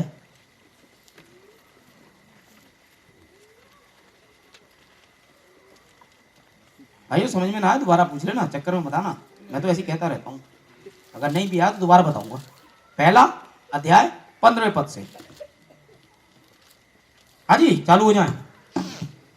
जब मैं देवधारियों को देख ही रहा था तो क्या देखा कि भूमि पर उनके पास 4 मुखों की गिनती के अनुसार एक एक पहिया था। आमीन। पहियों का रूप और बनावट फिरोजे की सी थी, और चारों का एक ही रूप था, और उनका रूप और बनावट ऐसी थी जैसे एक पहिए के बीच दूसरा पहिया हो। आमीन। एक पहिए के बीच दूसरा पहिया। आमीन। चलते समय बात बता, आमीन। एक पहिए के बीच दूसरा पहिया, एक सेवकाई के बीच दूसरी सेवकाई हो। समझते जा रहे हैं ना? आमीन। यीशु मसीह एक पहिए के बीच पवित्र आत्मा, दूसरा पहिया हो। आमीन। एक पर्दे के अंदर आत्मा, उस पर्दे के अंदर प्राण, दरवाजे के अंदर दरवाजे, और उस सबसे लास्ट वाले दरवाजे के अंदर रहता था वाचा का संदूक। क्लियर? और पहिए के अंदर पहिया, शरीर पर प्राण का होना। आमीन। Praise the Lord. आमीन। और एक और आ गया भाई, ये 8वां प्रश्न था। एक और है, जरा ये क्रिटिकल है भाई, ये मैं अपनी समझ से दूंगा, ये वचन में नहीं है। मसीह में कोई भाई गरीब है या अमीर है, यदि किसी परेशानी में गाड़ी मांगता है, तो अगर गाड़ी बिगड़ जाए तो उसे दंड देना चाहिए कि नहीं? अब मैं कोई चाचू भैया, क्योंकि गाड़ी में ही परेशानी हो, किसी भाई में नहीं। इस भाई ने ये जो है एक दिया है, यानी कि ये भाई किसी की गाड़ी मांग कर ले गया होगा, गाड़ी गई होगी बिगड़, इन दोनों के संबंध खत्म हो गए होंगे। अगर वो बिलीवर है जिसकी गाड़ी है भाई, तो भाई उस भाई को माफ करे, ठीक है। रेफरेंस है मती 18:21 से मैंने लिख लिया था, 35 तक पढ़िए, खुदा ने भी आपके लिए वो करा। अगर भाई है उससे थोड़ी सी गलती हो गई है तो आप उसे क्षमा करें, और उस भाई से कहूंगा जिससे ये गलती हुई है वो उसकी गाड़ी संभलवा दे, ठीक है। और कुछ नहीं, मैंने भैया ये मेरे से बिगड़ गई थी, मैं संभलवा दे रहा हूँ, ये कोई प्रश्न नहीं है ऐसा इसमें, इसलिए मनमुटाव नहीं होना चाहिए। अगर कोई अन्य जाति है और अगर कुछ ऐसा कर रहा है, क्योंकि उसमें लिखा हुआ है यदि कोई भाई गरीब है और एक अमीर है, तो इसका मतलब अमीर के पास गाड़ी होगी, तो अमीर की गाड़ी ये ले गया गरीब वाला हमारा, तो बेचारे अमीर, यदि तुम भाई हो और मेरी आवाज तुम तक पहुंच रही है तो प्लीज उस भाई से शक्ति के साथ पेश ना आए, हैं। बहुत सी बार एक भाई, मैं जब यहाँ छत्तीसगढ़ आ रहा था, मेरा भाई नहीं था ना, मेरे से उसका लेना देना था, मैंने सुबह ही फोन खरीदा था 22,000 का, शाम को ले उड़ा। यही छत्तीसगढ़ में भाई फिलिप के यहाँ आ रहा था मैं, और ये 54 से थोड़ा सा पीछे है पुलिस वाले, अपने सामान देख लो भाई, सामान देखना, हम भी सामान देख ले फोन, और उस समय नया लिया था, जीन्स पहन के जा रहा हूँ, आधा फोन बाहर है, अपना कौन लेगा, अपना फोन है, सुना लगा गया से उस दिन समझ में आया, ज्यादा बुराया मत करा करो, बहुत करने पड़े, तो भाई वो ले गया मेरा, अब मैं क्या करूं, वो तो वो पुराना वाला लाया था, इसलिए थोड़ा समय। उसके बाद जब मैं घर गया तो मेरे बेटे ने वो हालत करी, पापा कौन सा चोर था, मैंने बेटे मैं क्या बताऊं कौन सा था, मैं तो सो रहा था, बहुत गुस्से में लाल, क्योंकि वो जबरदस्ती करके तो फोन मंगवाया था मुझसे, और मैंने कैसे कैसे करके वो फोन लिया, लेकिन अब वाइट थ्रोन जजमेंट में आएगा मेरे सामने, देखूंगा भाई क्यों लिया था तूने अपना फोन के चक्कर में नर्क जा रहा है फालतू, ठीक है। तो जिस भाई का ये प्रश्न है वो जान ले कि भाई अगर वो अमीर है, थोड़ा पैसा है, उस भाई ने गाड़ी अगर मांगी बिगड़ गई, तो प्लीज उसके साथ कोऑपरेट करें, उसके साथ वो ना करें, ठीक है ना। कुछ प्रश्नों के उत्तर व्यक्तिगत दे रहा हूं मैं, ये आपके काम आएंगे, ठीक, ये आपके प्रश्नों के थे। अब मैं चूंकि जा रहा हूं, 7 बज चुके हैं और मुझे लगता है बहुत टाइम हो गया, भूख लगी है ना, ये समझते हो लग रही है। हाँ देखिए, आप कहते हैं अच्छा भाई फिर नया जन्म क्या है, ये होते हैं प्रश्न, ये पूछना चाहिए था आपको, क्या गाड़ी बिगड़ गई है। यह व्यक्तिगत तौर पर आप पर प्रकट हुआ यीशु मसीह का प्रकाशन है। नया जन्म क्या है, व्यक्तिगत तौर पर आप पर प्रकट हुआ यीशु मसीह का प्रकाशन है। प्रकाशन क्या, जो कुछ आप पर प्रकट किया जाता है। थोड़ा सा एक्टिंग करके बताता हूं प्रकाशन क्या, आमीन। आइए मत्ती 16:18 निकालिए, क्योंकि जल्दी से निकालता हूं मैं, उसके बाद मैं आपको छोड़ता हूं, पूरी रात थोड़ी ना रहूंगा यहां। ये और आ गया,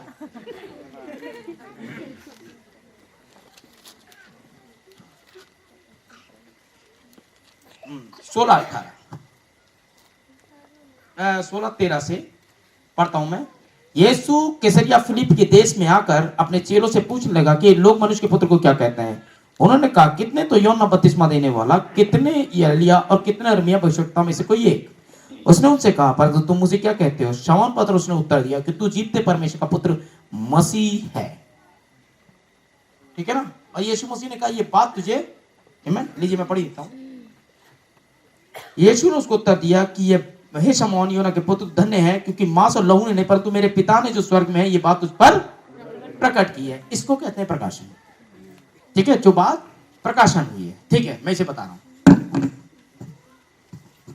अब यीशु मसीह आए, लोग मनुष्य के पुत्र को क्या कहते हैं भाई, ये इनके उत्तर आ गए। अब मैं कह रहा हूं, तुम क्या कहते हो, तुम क्या कहते हो से मतलब 12 चेलों से, 12 चेलों में थिमुथियुस जो भी है, थोमा है, आपका मत्ती है, फिलिपुस है। अब सब सोच रहे हैं कौन है ये, तुम कौन, मैं कौन हूं, कौन है ये, क्या उत्तर दे। पतरस भी कौन है, मत्ती सब उधर, यहूदा भी कौन है, कैसे, जैसे आप प्रश्न कर रहे हो वैसे उन्होंने करा। सबके प्रश्न यहाँ चल रहे हैं, कौन है ये, कौन है ये, कौन है ये, कौन है ये चल रहा है। उत्तर किसी के पास नहीं है। परमेश्वर ऊपर सिंहासन पर है, परमेश्वर के पास उत्तर है, परमेश्वर ने उल्टे लाइए। ये जीतते परमेश्वर का पुत्र मसीह है, यहां से आया, ये चला नीचे, ये आ रहा है, ये उत्तर आ रहा है नीचे ऊपर से। ये जीतते परमेश्वर का पुत्र मसीह है, ये जीतते परमेश्वर का पुत्र मसीह है, ये जीतते परमेश्वर का पुत्र मसीह है, ये आ रहा है। और यहां से पतरस सोच रहा है, ये कौन है, ये कौन है, ये कौन है। अब ये उत्तर, जब ये प्रश्न एक हो जाएंगे, ये आया प्रश्न का उत्तर, और जैसे ही आया उत्तर यहाँ, तू जितने परमेश्वर का मूत्र मसीह है, तब आपका प्रश्न खुदा के उत्तर से मिट जाए, इस पर अपनी कलीसिया बनाऊंगा। समझ गए? यहां ऊपर से उंडेला गया सच था जो आप जान गए। यहां तू कौन है? तो जो ये उंडेला गया प्रकाशन था, इस पर अपनी कलीसिया बनाऊंगा। क्या पौलुस ने कहा मैंने बुद्धिमान राजमिस्त्री की नाई नेब डाली? कहा अब ये नहीं कह रहा मैं नहीं हूं, वो ये नहीं कह रहा मैं राजमिस्त्री हूं, वो तो कह रहा है बुद्धिमान राजमिस्त्री की नाई, मैं नहीं हूं बुद्धिमान राजमिस्त्री। जैसा बुद्धिमान राजमिस्त्री ने किया, मैंने उसकी नाई नेब डाली। तो भाई बुद्धिमान राजमिस्त्री कौन है? यीशु मसीह ने कहा बुद्धिमान ने बनाया चट्टान पर घर, बाड़े आई वगैरह वगैरह। किसने बनाया? यीशु मसीह ने बताया बुद्धिमान कौन, कैसा? जिसने चट्टान पर घर बनाया। और पौलुस कह रहा है मैंने बुद्धिमान राजमिस्त्री की नाई नेब डाली। और यीशु मसीह से पूछा जाए भाई बुद्धिमान राजमिस्त्री कौन? यीशु मसीह ने कहा मैं इस चट्टान पर अपनी कलीसिया बनाऊंगा। तो बुद्धिमान राजमिस्त्री कौन? सीधे ऐसे आते हैं उत्तर, इन्हें कहते हैं प्रकाशन। और मैं थोड़ा सा इसलिए ऐसा प्रचार करता हूं, ऐसा नहीं है मेरी आदत है, इसलिए करता हूं आप आराम से सीख जाएं। बच्चों के यहां से ना पिक्चर में लगे, अभी किसी से पूछो अरे भाई लगने लगे कौन था, किसी को नहीं पता। अब पूछो डोरेमोन कौन था, बता देगा। क्यों? क्योंकि वो पिक्चर देखता है, क्योंकि वो चलचित्रों में देखता है।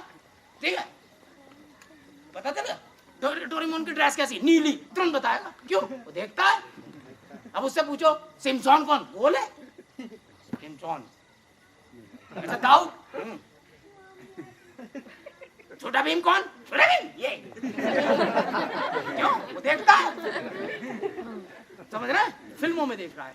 छोटे छोटे बच्चों को पता सब कुछ, समझ रहे? इसीलिए मैं भी पिक्चराइज करके बताता हूँ आपको, ताकि वो दिमाग में यहाँ आए। भाई क्या होता है प्रकाश, ये होता है प्रकाशन, समझ में आ जाएगा। ठीक है, तो यीशु मसीह कौन? बुद्धिमान राजमिस्त्री। नया जन्म क्या है? यह व्यक्तिगत तौर पर प्रकट हुआ यीशु मसीह का प्रकाशन है। आमीन। मसीह परमेश्वर का भेद जो प्रकट हुआ, आमीन, ये है। लिखते जाइएगा। पवित्र आत्मा का बपतिस्मा और नया जन्म दो अलग अलग कार्य हैं। पवित्र आत्मा का बपतिस्मा और नया जन्म दो अलग अलग कार्य हैं। एक तो जन्म है और एक बपतिस्मा है। ठीक है, नया जन्म पवित्र आत्मा का बपतिस्मा नहीं होता है, नए जन्म पर पवित्र आत्मा का बपतिस्मा आता है। ये आगे जाके बहुत अच्छी आपको सहायता देने वाला है। एक तो जन्म है और एक बपतिस्मा। एक तो आपके पास अनंत जीवन लाता है, दूसरा आपके पास सामर्थ्य लेके आता है। नया जन्म आपके पास अनंत जीवन लाता है, लेकिन पवित्र आत्मा तब तुम सामर्थ पाओगे इसलिए आता है। पवित्र आत्मा किस लिए आता है? सामर्थ पाने के लिए। सामर्थ किस लिए? ताकि आप शैतान की हर युक्ति के साथ लड़ाई कर सको, आप जी सको, आप पूरी तरह खड़े रह सको, आप विश्वास नाम की चीज ना हो। आमीन। तो जन्म क्या लेकर आता है? अनंत जीवन। बपतिस्मा क्या लाता है? सामर्थ। आमीन। हाँ जी। दूसरा आपके पास सामर्थ लेकर आता है। यह अनंत जीवन को काम में लाने के लिए सामर्थ प्रदान करता है। यह अनंत जीवन को काम में लाने के लिए ताकत देता है। ठीक है, अब समझ में आया? नया जन्म क्या है, पवित्र आत्मा का बपतिस्मा क्या है। ठीक है, पता नहीं कब आना होगा, इसे समझिए। जैसे लोग बातें करते हैं कि पवित्र आत्मा का बपतिस्मा ही नया जन्म है, वह गलत है। भाई ब्रह्म कह रहे हैं, मैंने मैसेज का नाम नहीं, इब्रानियों के भाग 2 पर सीओडी से प्रश्न उत्तर से लिया था मैंने ये। ठीक है, अब नया जन्म जैसा कि लोग बातें करते हैं पवित्र आत्मा का बपतिस्मा ही नया जन्म है, अब ये गलत है। पवित्र आत्मा का बपतिस्मा तो नए जन्म से अलग होता है। ठीक है, कभी आपस में मत मिला देना। याद रखिए ब्रदर, ये मैसेज वो नहीं है जो आप बैठे हुए हैं बड़े मजे वाला ना। एडॉप्शन के कई भाग हैं। रैप्चर एक प्रक्रिया में होगा, और परमेश्वर के वचन को ना समझना मौत है, साफ बता रहा हूं। आप पवित्र हो, इसमें दो राय नहीं है। वो 5 कुंवारियां पवित्र थी, साफ सुथरा जीवन, क्योंकि कुंवारी का मतलब ही पाक साफ होता है। वे पाक साफ थी, वे सब कुछ थी, वे बात करने निकली थी, उनके पास मसाले थी, मैसेज था, टेप थे, तेल नहीं था। तेल क्या? पवित्र आत्मा नहीं था, बपतिस्मा नहीं था कि ताकत को प्रदान करे। आमेन। मसालों में जो तेल है, ये तेल आपको वहां तक पहुंचा देगा जहां तक ललकार होगी। एक्स्ट्रा ऑयल इसलिए चाहिए कि ललकार से आगे का काम करेगा। समझ रहे हैं? समझ रहे हैं? ये तेल जो आपकी मसालों में होगा, आमेन, आप कुछ दिन झूठ नहीं बोलेंगे, ये वो तेल है। अब आप कुछ उपवास रखेंगे, आप वचन पढ़ेंगे, ये आपको रैप्चर में नहीं ले जाएगा, पहले बता रहा हूं। आप टाइट देंगे, आप चर्च आएंगे क्योंकि आपको आ रही है, लेकिन ये तेल आपको रैप्चर में नहीं ले जाएगा। आपका अच्छा जिया गया जीवन आपको रैप्चर में नहीं ले जाएगा। रैप्चर में क्या ले जाएगा? सामर्थ। कौन सा वाला? तो समझदारों ने अपनी कुप्पियों के साथ मसालों के साथ कुप्पियों में जो तेल लिया, वो जो कुप्पियों में तेल है वो रैप्चर में। रैप्चर कहां होता है? चौथे पद में। आमीन।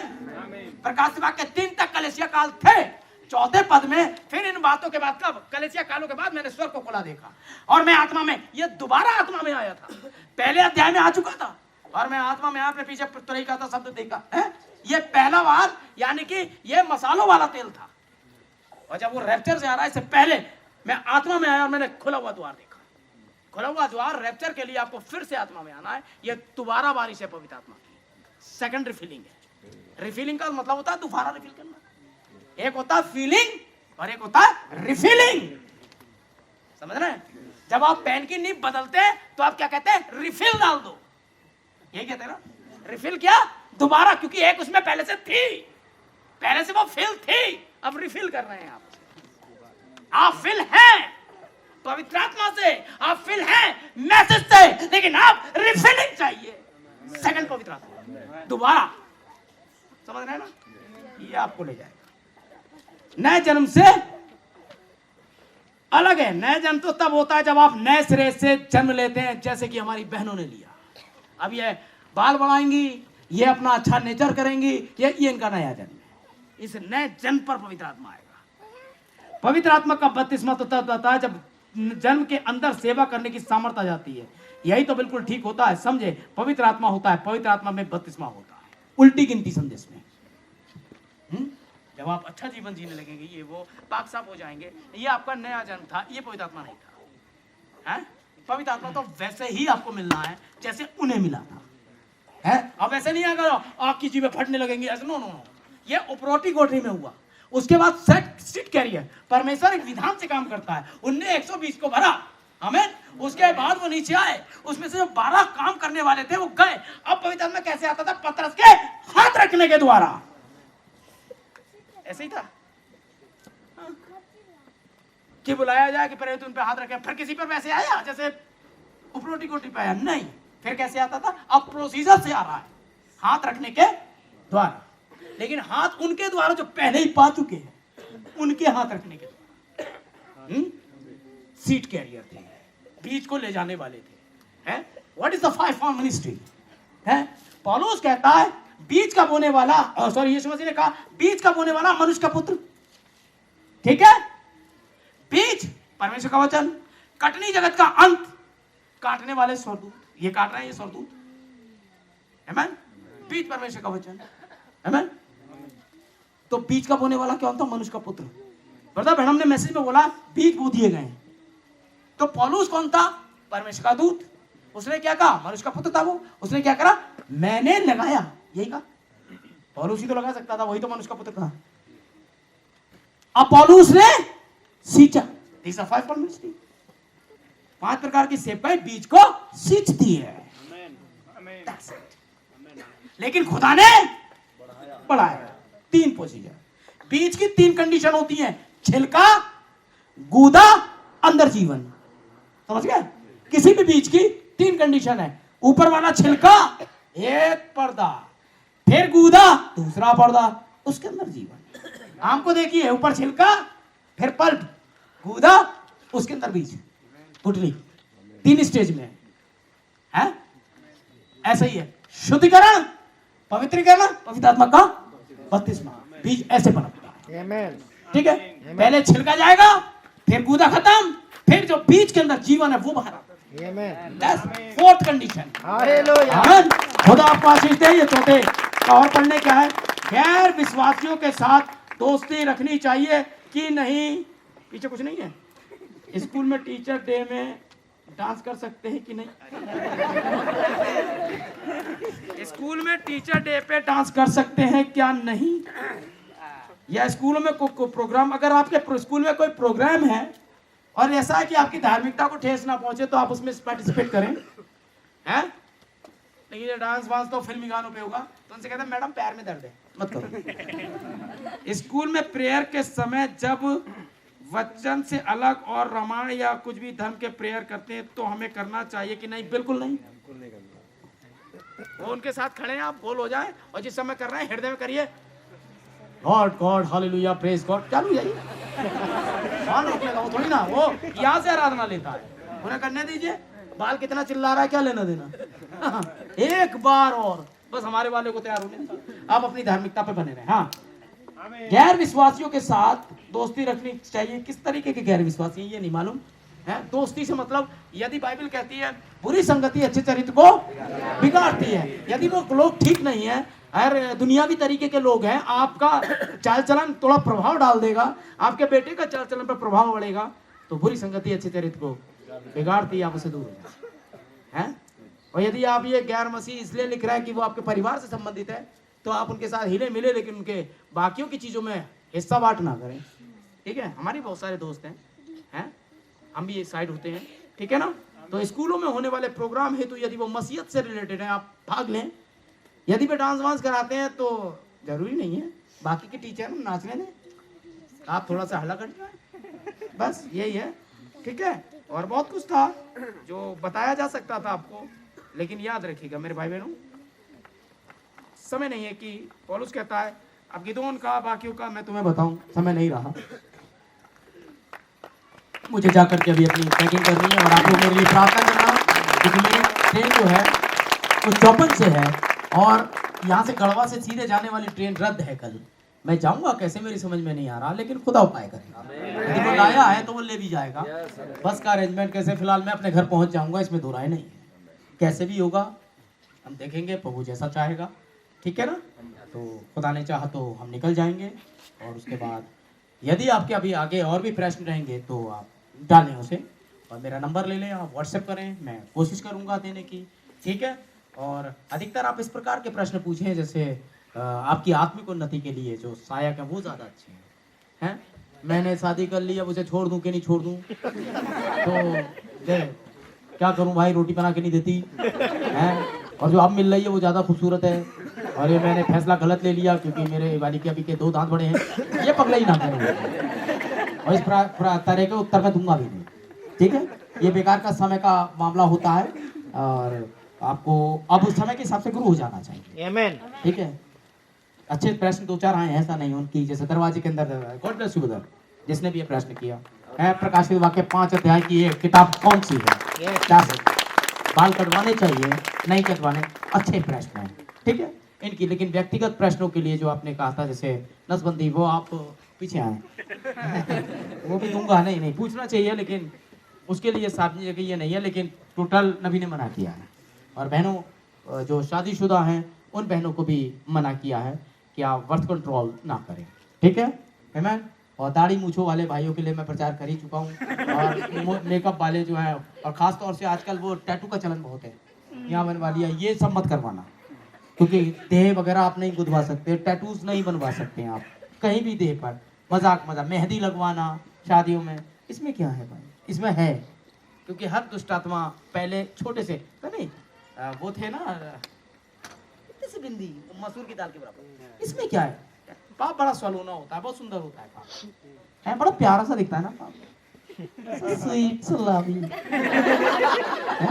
आप जाएं, जब वो लोग वहां जा रहे थे इजराइल कब्जा करने जा रहे थे, फिलिस्टाइन, वहां के बच्चे बड़े गोरे चिट्टे होते हैं, फिलिस्तान फलस्तीन है फलस्तीन वहां पर थे, और इजराइल को अपना कब्जा वहां पर लेना था। हमारी सिस्टर लोग सब स्टेट गन नहीं थी, बेलन से ही मार रही थी वो, है जिसके हाथ में चिमटा था, किसी के हाथ में करछी थी, कि पता भी लिए मारे पड़ी थी, है तो जो था यही हथियार थे। तो उनसे कहा गया था कब्जा करो देश पर, वे जा रहे थे, और हमारा जो कमांडर पवित्र आत्मा था, जो पिलर ऑफ फायर है, सारे देश को खाली करो, है करानियों को, परिचियों को, हिबितियों को, जिन बाहर करो, तो वह बाहर कर रहे थे और जमीन पर कब्जा कर रहे थे वो लोग, समझ पा रहे हैं ना। अब मान लीजिए बेचारा एक वो मर गया बेचारा, उसकी माँ मर गई, बच्चा एक इतना बड़ा बच्चा बाहर आया, घुंघराले से पाल रहे होंगे, 2 ही दांत निकले होंगे। एक सिस्टर है हमारे हाथ में, उसका भी बच्चा उतना ही बड़ा है, 1.5 साल का है, फिट करता है, अभी दूध ही पीता है, उसके भी घुंघराले बाल है और नीली नीली आंखें, कलिप से मतलब पिंक से होठ है, प्यारा सा लग रहा है। वैसे ही वो भी है, लेकिन वो दुश्मन का बच्चा है। पीछे से आवाज आ रही है, kill them, shoot them. Sister क्या करेंगे आप? उस बच्चे को छोड़ देंगे या मार डालेंगे? पीछे से वो प्यारा सा 2 दांतों वाला क्या करेंगे? पवित्र आत्मा ने पीछे से एक आवाज दे दी है, कमांडर पीछे से कह रहा है, क्या करेंगे आप?